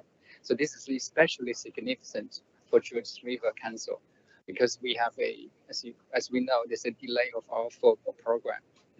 So even though the commercial waste management is not our primary focus, so the bin program provides substantial fundamental saving to the local businesses and the environment and provide environmental benefits. So in addition, some businesses, they use both the council and the commercial bins. So therefore, so the efficiency gain on the commercial waste management will have an overflow effect and benefit to the council service. So this program is going to conclude in 2027. So timely action actually is imperative. So as I said, I discussed with local business owners. Some of them are not aware of these significant opportunities to this program to reduce the commercial waste and the low operation cost. So it's really a true gift from the state and as a council that we directly deal with the local businesses on a daily basis. So we have a unique opportunity to help them to access benefits with the minimal cost. So I'm also particularly encouraged by the proactive efforts of the ECC New South Wales in promoting this bin trim program among the communities. Their work highlights the tremendous value of community-led initiative and the importance of delivering a clear, accessible information. So I propose we leverage this momentum by providing explicit guidance on our website and social media channels to ensure that every local business can easily benefit from its program. So this motion is just to in line with our waste management strategy and provide this information about these innovative initiatives. And secondly, facilitate its implementation among local businesses and collaborate with ECC and SW, who has already existing initiatives to work with our council. And thirdly, provide very clear instruction and resources on our official communication channels so that every business in our area can take full advantage of this initiative. So yeah, by adopting this motion, we support a greener, more efficient future for our community, but we also reinforce the spirit of collaboration between the state, our council, community group, and the local business. And yeah, thank you, fellow councillors, for your support. Thank you, Councillor May. Councillor Moore, do you wish to speak for this motion? No? Anybody wish to speak against the motion? If not, I will put the motion. All those in favour say aye. Aye. All those against? I declare it carried. Next item, NM 003-25, community support for pocket forests. Councillor Wang. Okay. Yeah, thank you. Seconded by, I think Deputy Mayor Lou got him first there to second it. Oh, thank you. Okay, so first I would like to thank the council, congratulate the council for its proactive assessment of establishing a volunteer group at the Black Forest Reserve, Beverly Hills. This is a long time coming since my initial motion in August 2023 to set up a bush care group in Hurstville. So today's progress is a testament to our shared commitment to a community-driven environmental restoration. So this motion on the pocket forest is not just a policy proposal, it's a transformative vision for reshaping Hurstville's urban landscape into a greener, more vibrant, and more resilient community. Hurstville Ward faces significant green space deficiencies, and where the council has ambitiously set a target of achieving 40% urban canopy cover by 2038, in line with the Great Sydney Region Plan. I believe that the conventional method alone will not suffice. We urgently need a creative and innovative solution to expand our green space, and the pocket forest offers one such promising approach. The concept behind the pocket forest is simple yet powerful: to transform small, underutilized urban areas into vibrant, biodiverse micro ecosystems. In densely populated Hurstville, where large-scale parks are scarce, this pocket forest can substantially boost the urban canopy cover and improve our overall environmental quality. Often, these projects are community-led, involving passionate local volunteers and organizations. Not only does this foster a strong sense of ownership and pride, but it also educates residents about the native biodiversity and sustainable practices. By reintroducing native plants, pocket forests help mitigate the urban heat island effect, enhance air quality, and create vital habitats for local wildlife. They serve as ecological stepping stones, connecting fragmented green spaces and elevating urban biodiversity. With modest investment and long-term savings through reduced energy and maintenance costs, pocket forests represents a scalable solution with significant cumulative benefits. While this innovation is still emerging within Georges River Council LGA, similar initiatives have already been successfully implemented by councils such as the City of Sydney, Sutherland Shire, Blacktown, and Parramatta. These councils has adopted collaborative, multi-stakeholder approaches, partnering with the community groups and leverage state and federal grants, as well as local business sponsorship to create cost-effective and sustainable green spaces. So over the years, we have witnessed a heartbreaking decline in our native habitats, including the precious remnants of Sydney's Tibetan ironbark forest. Yet in the face of these challenges, there's a hope. So I have been privileged to see the passion and commitment of our community firsthand, as generous sponsors and knowledgeable volunteers have already come forward to support initiatives aimed at restoring our native flora. Councillor, this motion is called for innovative thinking to overcome both regulatory and financial hurdles. It is an invitation to harness the energy of our community and expertise of our volunteers, learning from the successes of progressive councils so that we can restore and enhance our urban green spaces. Thank you for your support. Sorry. Thank you, Councillor Wang. Councillor Liu, do you wish to speak to this motion? Oh, thank you, Madam Mayor. Yeah, I support the motion in principle, but I have a question in here. When I reading the director's comments in here, it says that the development of a park care program is a significant shift in the current management structure of council's bush care team and would require a few things. Can I ask the Madam Mayor, through you to the director, how can we cope with these changes? Thank you. To the director. Through you, Madam Mayor. The changes that have been proposed, the changes in the structure are listed out in the financial implications of the report.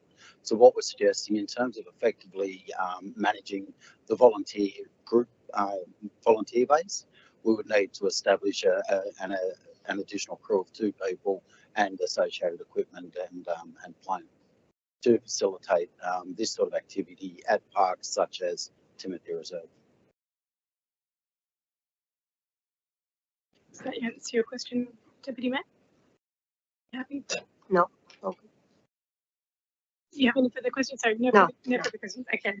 Anybody wish to speak against the motion? There being none, I will put the motion. Councillors, all those in favour say aye. All those against, I declare it carried. Next item is NM 004-24, Accelerated Streetlight Replacement Program. Councillor Wang. Thank you, Madam Mayor. Again, Call for a seconder, please. Councillor Amber Haver. Second that. okay, so today so this accelerated stream replace program. So first, I'd like to again congratulate the council for the LED upgrade program and for the progress we have made, and look forward to our further opportunities for innovation and sustainability. So Georges River Council has successfully upgraded 99.15% of our total street light network to energy efficient LED technology. This is new. That's a great achievement. I think we should let the community know our achievement. Yeah. However, our work does not stop at the street lights. So we must continue to innovate and expand our sustainability effort. So I propose we explore extending the LED replacements to other council managed fixtures beyond our streets. This includes lighting in parks, public buildings, and recreational facilities. So by doing so, we can further reduce our energy costs and improve the overall efficiency of our public spaces. Of course, I'm also very conscious about the financial implications. So there are some promising reports suggesting the transition to LED technology can generate a positive cash flow from day one. So yeah, with many low carbon energy initiatives, whether solar, wind, or even nuclear, capital investment remains a significant challenge. And but I know there are some state and federal grants available to apply. So it is I think it's essential we not only continue our LED upgrade, but also thoroughly evaluate and optimize its financial performance to ensure long-term benefits to our community. Yeah, so I thank you for your support for this motion. Thank you, Councillor Wang. Councillor Amber Eberhard, do you wish to speak to this motion? No? Any councillors wish to speak against the motion? There being none, I will put the motion. All those in favour say aye. All those against, I declare it carried. Next item is NM 005-25. Congratulations to the St George Swim Club and the San Susie Sea Devils Swim Club. Councillor Malt. And seconded by Deputy Mayor Liu.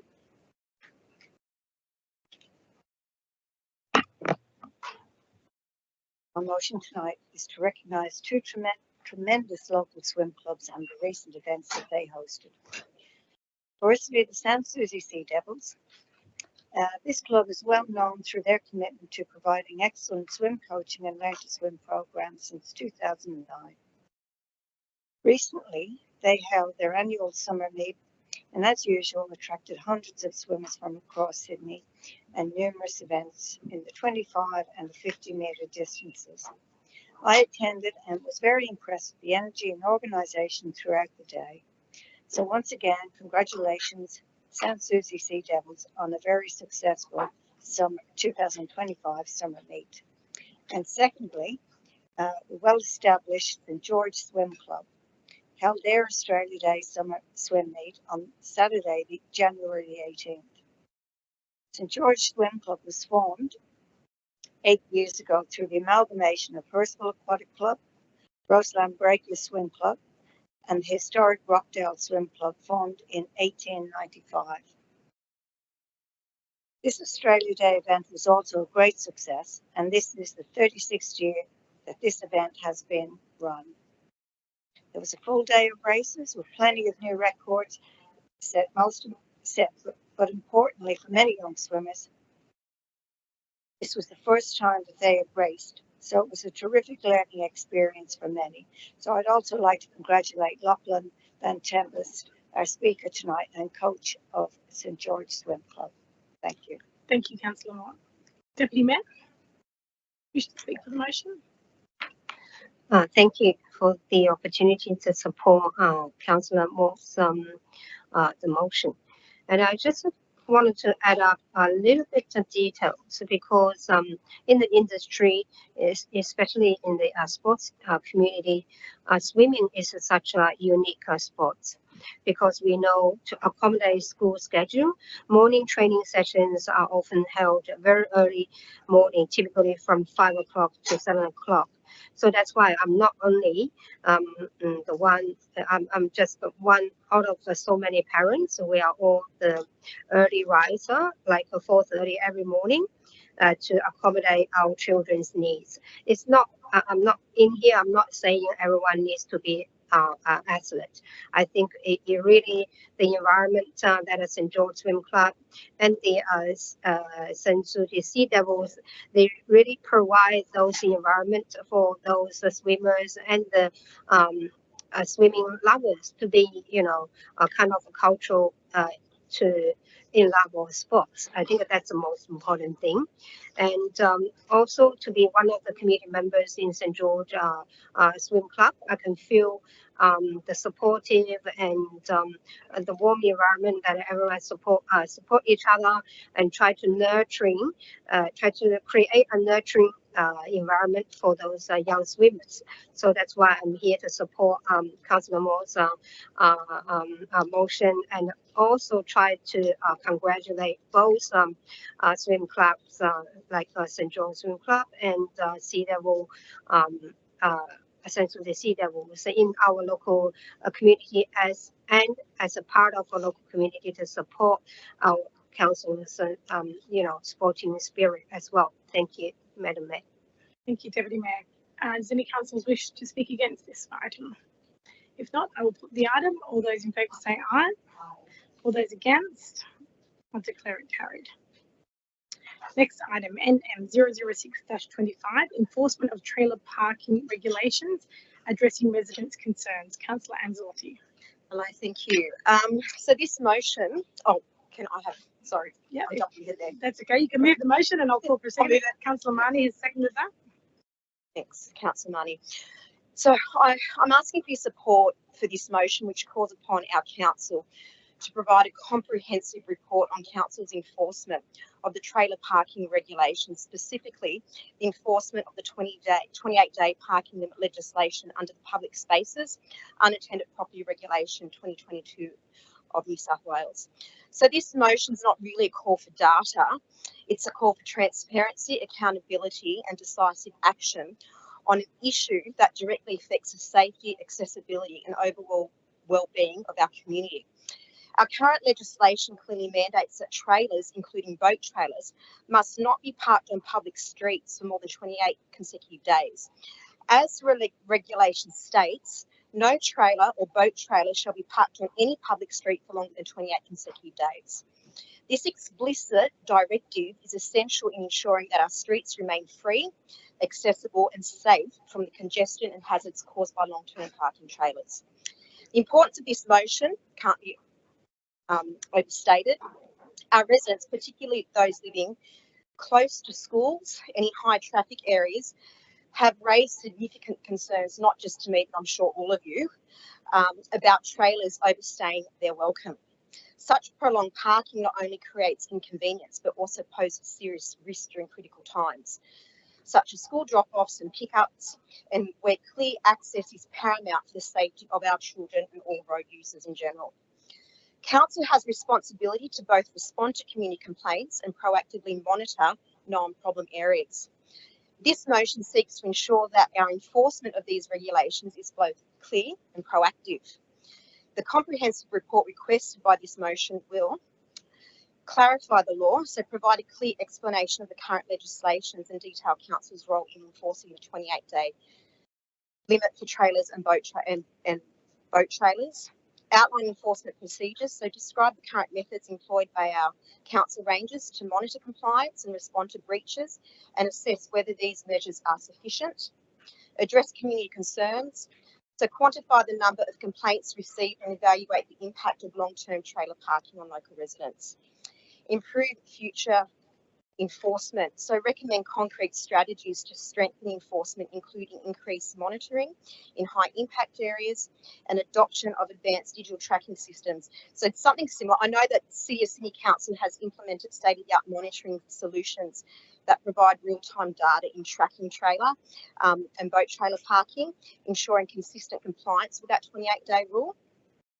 So similarly, there's councils in the eastern suburbs that have effectively integrated technology with proactive ground patrols to maintain and enforce these restrictions.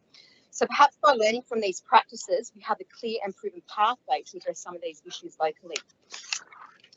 This motion is aligned with our community strategic plan of 22 to 32, specifically goal 1.3, which envisions a community that is safe and healthy. It's not about unfairly targeting trailer owners. It's not about that. It's about what is fair for all residents.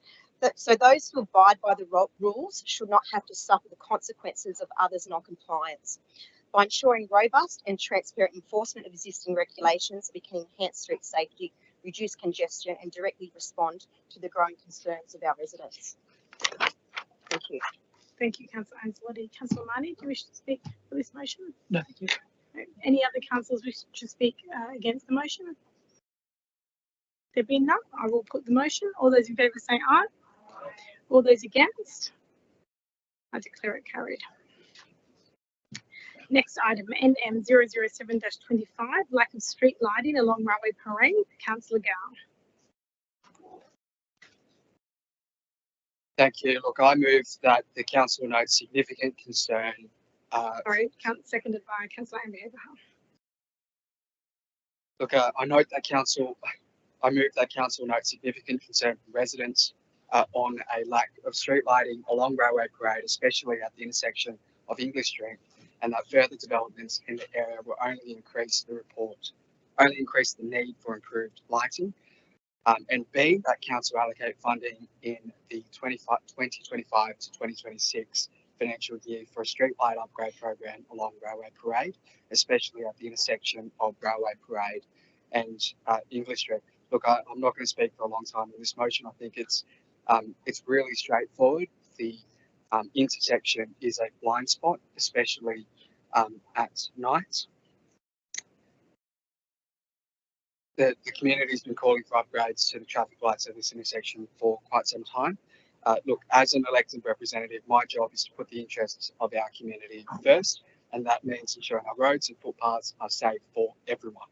Kogarah is a major transport hub, and this is a matter of public safety. We know the area is home to so many essential workers who work shift work, and we simply cannot afford to wait any longer. Look, I think the community deserves action, and I'm calling for funding to be allocated in this year's financial budget. Thank you, Councillor Gow. Councillor Amber Abraham, do you have any comments? Wish to put a question? Sure. Through you, Madam Mayor, to the director, just have a quick question about the $8,000. Can you give me some specifics, because that's a lot of money. I know that you've got some broad terms of cost assessment, investigation and design. Is it possible just to get a bit of a deeper understanding why it's costing, or approximately $8,000, please? Through you, Madam Mayor. The $8,000 is a full assessment of the Lux component of the street lighting, which is a requirement under Ausgrid's process. So what we need to do is we need to go along that stretch of road, assess the existing lighting, then submit that assessment to Ausgrid for their approval. Then there's designs required on those streetlights, which again need to be submitted back to Ausgrid. So it's not just as straightforward as just going out to the corner and putting a street light in. It needs to be appropriately assessed and designed. Thank you. Any further questions, councillors? Councillor May? Thanks, Madam Mayor. Look, I do note that the resident spoke tonight noted there was apparently uneven paving around the area as well. So I'm wondering whether we can address that issue. Thank you. I think we can take that on notice as a log at fix-it request to be submitted. Councillors, if there's no further questions, anyone wish to speak against the motion? Not, I'll put the motion. All those in favour say aye. All those against? I declare it carried. Next, we have NM 008-25, lack of open green space in the Kogarah Town Centre. Councillor Gow. Thank you. Look, I move that the council note a lack of open green space in the Kogarah Town Centre, and B, begin a feasibility study for the use of section 7.11 developer contributions to buy back land in the Kogarah Town Centre for open and green space. And C, consider the outcome of this feasibility study in the formulation of the Kogarah Town Centre master plan. Sorry, Councillor Gull. Just Councillor Arthur, you seconding that motion? Thank you. Look, Kogarah already faces a shortage of open space for residents. We here all know that. As a council, we have a responsibility to ensure that development, particularly in the proposed Kogarah master plan, is sustainable and includes adequate open and green space. We have a real opportunity here to take action right now by purchasing back a vacant block of land from a developer who has left it unused and indicated an intention to keep it vacant. Look, I just think this is such a rare opportunity and a common sense solution to provide more open space for the community, and I'm hoping the council is able to support that tonight. Councillor Stratocopolis, do you have a question? Yeah, I just have a question through Madam Mayor to the Director. As Council is currently undertaking a new master plan for Kogarah, I would have assumed that they'd be in the process of trying to identify further open green spaces. Would that be correct? Director? Through Madam Mayor, councillors, yes, I think it's one of the key objectives of the Kogarah Town Centre master plan that we've just started. So it's a pretty straightforward area of explanation given the obvious deficit in open space. Yeah. Okay. Thank you, Director. I therefore am curious as to the point of this motion. Take that as a comment, Councillor Stratocopolis. I didn't get the last part of your question. I've taken that as a comment. He said he's curious as to the purpose of the motion, considering that we are already undergoing a master plan to identify open green spaces in Kogarah Town Centre. I'm just going to ask a question to the Director based on a comment I think Councillor Gowan made in your address then. If Council is approached to purchase a piece of land in Kogarah, are we able to just go ahead and use developer contributions to buy that, or does it need to be identified on an acquisition plan? It needs to be identified in an acquisition plan, essentially. If you were to get an approach for the Kogarah Town Centre, ideally you would have a master plan and contribution plan all in one place, and that property would fit into that acquisition list. Given the fact we're doing the work, there's potential to identify properties to deliver open space over the long term that funding could be used for. Through you, Madam Mayor, to the Director, look, my concern is that if we wait for the master plan to be finalised and finished, I don't know how many more years that would take. And also, this vacant block of land at the intersection of Victoria Street, opposite Kogarah High School, The developer has already indicated that he will keep it vacant for as long as it takes. So once the design work is all done, that piece of land will still be there vacant and of no use to the community. Councillor Gow, I've received an approach from somebody in the same vicinity for a resident who was an elderly lady and was, you know, in her will was willing to offer her property to council for sale so that it could be made available for open space. At the time, I put that in as a council request to staff to say, this sounds like a great opportunity. We need open space in Cogra, as you state. We are all aware and know that. And the response that was provided is that under the legislative guidelines, we can't just go and acquire properties if they're not earmarked for acquisition on our developer contribution plans. It's got to be earmarked. We have to collect the funds using developer contribution funds.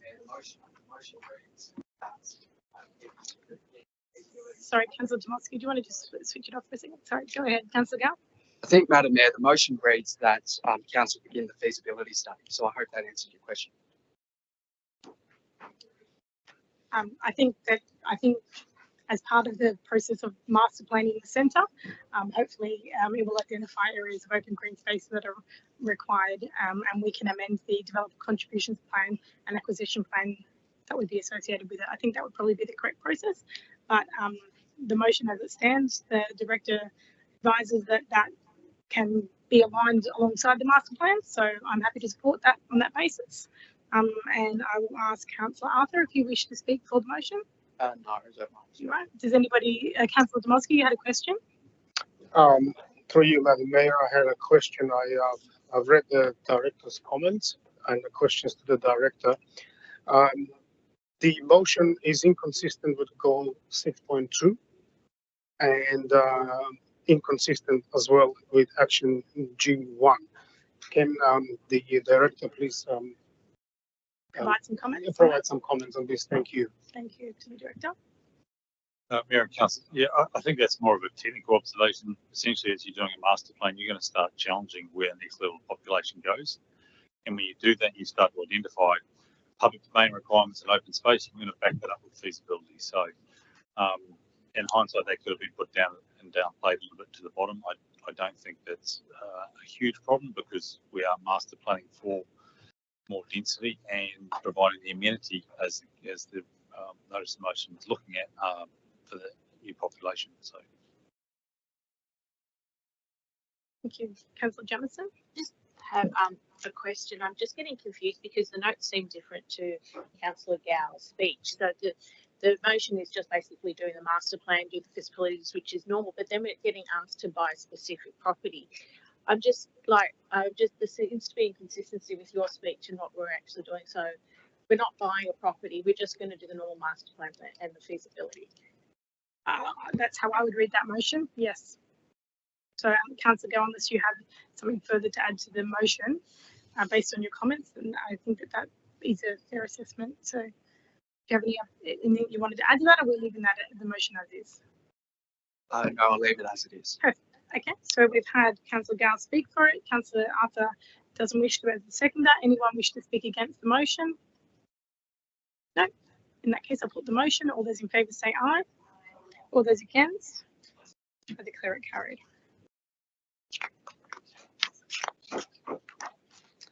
Next, we have NM 009-25, investigate the installation of a bus shelter on the corner of Gold and Castle Streets, Blakehurst. Councillor Lansbury.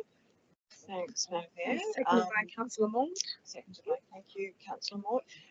Yeah, so it's a pretty straightforward sort of motion. I first brought this to council back in 2023 at the request of a resident who assured me that there was many years ago a bus shelter at that location, even though Daughters River Council didn't have any record of it. It could have been something that existed under the former Cogra Council, and according to the resident, it blew away in a storm. We parked it because there was the study that was being done, which I thought would have been completed back in 23, but I might have misunderstood that. It seems like a particular study has only just been completed, and there's further studies to be done on a feasibility study on those sorts of things. When I discussed it with the director recently, it was more compliance issues that were required required to be like to upgrade existing spots rather than to actually add additional bus shelters.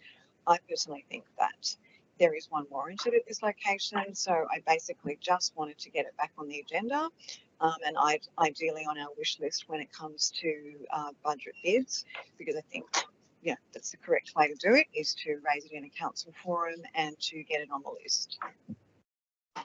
Thank you, Councillor Lansbury. Councillor Mort. Yeah, I just want to say I fully support this motion from Councillor Lansbury.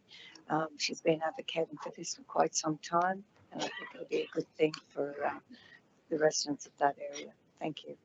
Councillors, anyone wish to speak against the motion? There being none, I'll put the motion. All those in favour say aye. All those against? I declare it carried. Next item is NM010-25, playground equipment and facilities at Stewart Park, Blakehurst. Councillor Lansbury. Thanks, Madam Mayor. And seconded by Councillor Moore. Thank you. Again, this is basically an investigation into an upgrade at Stewart Park. I do recall in the first term of council of Georges River, way back in I think 2018, Councillors Elmere and Grekus and myself visited Stewart Park to see what we could do with some upgrades, and there were some small cosmetic things done. I think the basketball court might have been zhushed up a bit, and there was some fitness equipment which looked a bit dodgy back then, but according to this response from the director that it has recently been decommissioned, it takes a little bit of time. Like Stewart Park's actually quite lovely. It's got quite a few different features. It's got the basketball court, it's got a cricket net, gazebos, playground equipment, an amenities block, but it's a little bit tired, and I do think I was contacted by a resident recently asking if we could pay some attention to it again. This is the way to get it on the agenda, to investigate getting it done. It could well be in the short term, it just needs a little tidy up. Like the vegetation is a little bit scrappy, and other residents have raised previously the sight line from the street, because some of the vegetation is quite dense, makes them feel a little unsafe, particularly in the winter months and when it's dark. And it is a lovely spot to take your dog to and to go with your kids and for kids to play. But the resident that contacted me again recently indicated that the bike track is cracked and the toilet block needs a little bit of attention. Those sorts of usual things, which may be an easy fix. It may not need a major upgrade on all of the facilities that are there, but I just think Blakehurst Ward has not had a lot of attention in these sorts of areas. There was an item that councils will be familiar with in the Finance Committee from a couple of weeks ago that we adopted earlier tonight about the spend in different wards, and Blakehurst Ward came in last on that.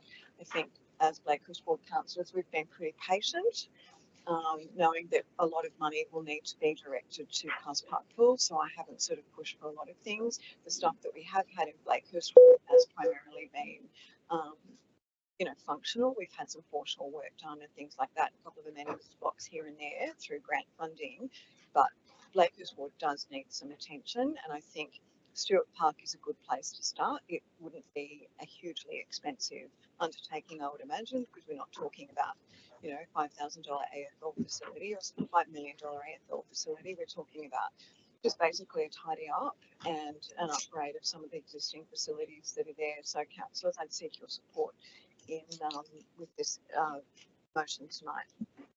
Thank you, Councillor Lansbury. Councillor Moore, first of all, do you wish to speak to it? And then just quickly, I'd also like to echo Councillor Lansbury's words once more. Just a question to the director, through you. I've been noticing the last couple of weeks they've got some fencing, cyclone fencing around the exercise equipment, and it really is unsightly. I just wanted to ask a question at how soon can that equipment be removed, because as you come around that corner, around that little roundabout, you just go smack bang into the cyclone fencing that has the equipment there. So that's just one of the questions. Through you, Madam Mayor, we were currently assessing whether we're actually going to fully decommission or try to reinstate. So we're just waiting on an assessment as to what would be required to repair. If it's irreparable, then it'll be removed. Thank you. Councillor Tomosky, did you have a question? Coming from the same ward, I just wanted to say I support this motion in full, and I wanted to say thank you to my fellow councillors, especially my dear colleague Catherine Lansbury for taking leadership on this. Obviously, I'm one of the new councillors, and she's done a lot of work with this sort of stuff, so I support the motion in fully, and it's in the interest and benefit of the community, especially in Blakehurst. Thank you. Councillors, anyone wishing to speak against the motion? If not, I'll put the motion. All those in favour say aye. All those against? I declare it carried. We move to questions with notice.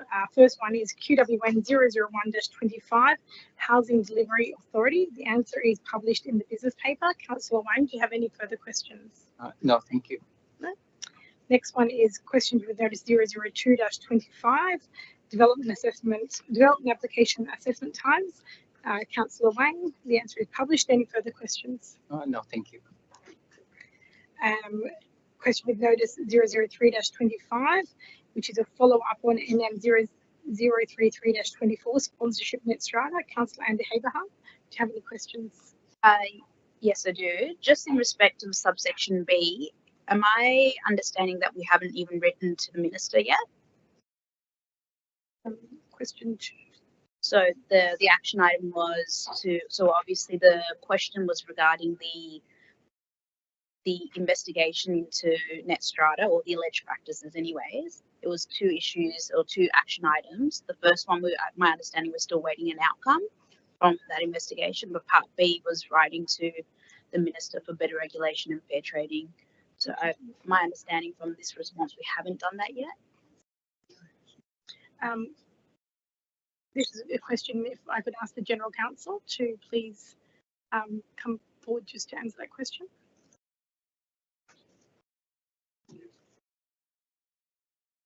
Testing. There we go. For you, Madam Mayor, the letter to the Minister for Better Regulation and Fair Trading was sent. I'll have to take that on notice as to when it was sent. Quick search of my emails hasn't revealed it, but it was sent in the weeks immediately after that resolution. So to the extent that it should have been noted in the response, it was sent. Okay, thank you. Any further questions, Councillor Abraham? No? Okay. Last one is QWN 004-25, Aboriginal Cultural Heritage Assessment, Registration of Interest for a subdivision at 80 Veronica Parade, Lugano. Councillor Marnie, do you have any further questions? Nothing, Madam Mayor. Okay, councillors, at this stage we need to move to a closed session. So if I could please ask for a procedure to move to a closed session. Councillor Lansbury has moved that. We don't need a seconder. So at this point, the time being 9:43 p.m. The meeting will move into a committee of the whole to allow consideration of a matter in closed session in accordance with Section 10A of the Local Government Act 1993, that in accordance with Section 10A Clause 2 of the Local Government Act 1993, Council enter into closed session to discuss CCL 01025, reconstruction of a new aquatic facility at Carrs Park, status on November 2024 Council resolutions. That in accordance with the provisions of Part 1 of Chapter 4 of the Local Government Act 1993, the matters dealt with in this report be considered in closed council meeting at which the press and public are excluded. In accordance with Section 10A to D, concerns commercial information of a confidential nature that would, if disclosed, prejudice the position of a person who supplied it. Accordingly, members of the press and public are excluded from the closed session, and access to the correspondence and reports relating to the items considered during the course of the closed session will be withheld. Are there any objections from the public gallery to the meeting moving to closed session? No? I will ask the General Manager if there have been any written representations of objection from the public. Through Madam Mayor, no, there hasn't. Hasn't? Okay, so we've had a procedural motion moved by Councillor Lansbury to move into confidential. I will put that motion. All those in favour say aye. All those against? Do we want to go around the room again to take the vote? Sorry, Vicky. So it's voting on the procedural motion to move to closed session. Madam Mayor, your vote, For. please. Councillor Allison. For. Councillor Amby Haberhart. Against. Councillor Anzalotti. Against. Councillor Arthur. Against. Councillor Demosky. For. Councillor Gow. Against. Councillor Jamieson. For. Councillor Lansbury. For. Councillor Liu. For. Councillor Marnie. For. Councillor Mort. For. Councillor Punn. Against. Councillor Stratokopoulos. For. Councillor Wayne. Against. It's 9 votes for, 6 against. I declare that carried. For the members of the public and the press, live streaming will cease and resume following the confidential session of council. Once the items are addressed, the live streaming will recommence and the resolutions which occurred in closed session will be confirmed. We will then deal with the remaining items of the agenda if there are any.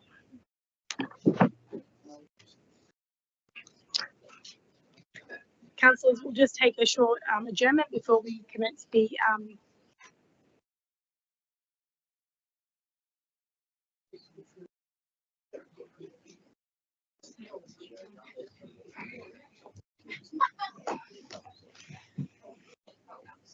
we're live.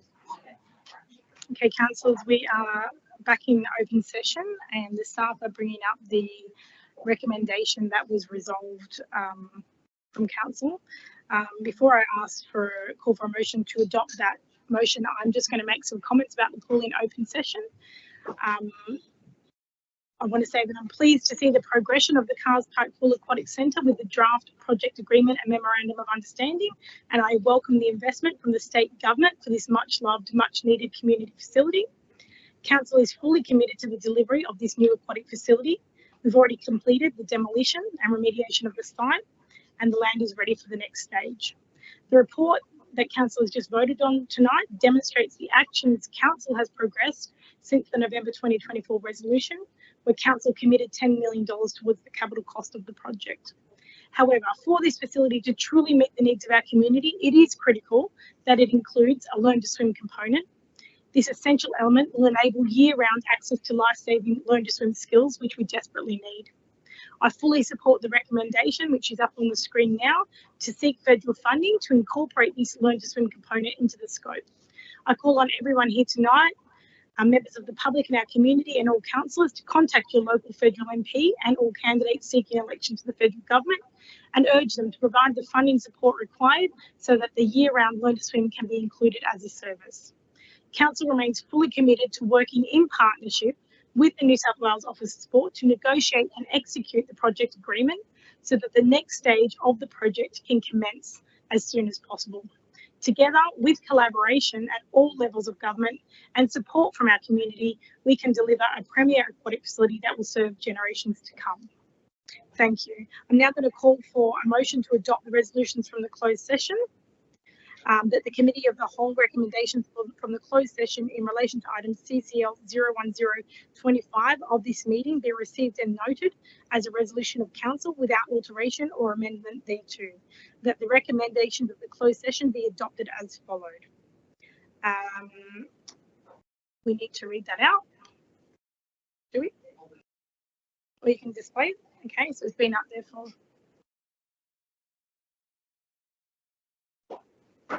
So that's the recommendation that was moved by Councillor Jamieson and seconded by Councillor Mort. If I could please have a mover, Councillor Lansbury has moved that, and a seconder, Councillor Mort. So this is that we adopt the resolution of the closed session. Councillors, all those in favour say aye. All those against? I declare it carried. And before I close the meeting, I'd like to wish Councillor Demosky a very happy birthday. He's not here at council meeting. And I would declare the meeting closed at 10:47 p.m. Thank you, councillors.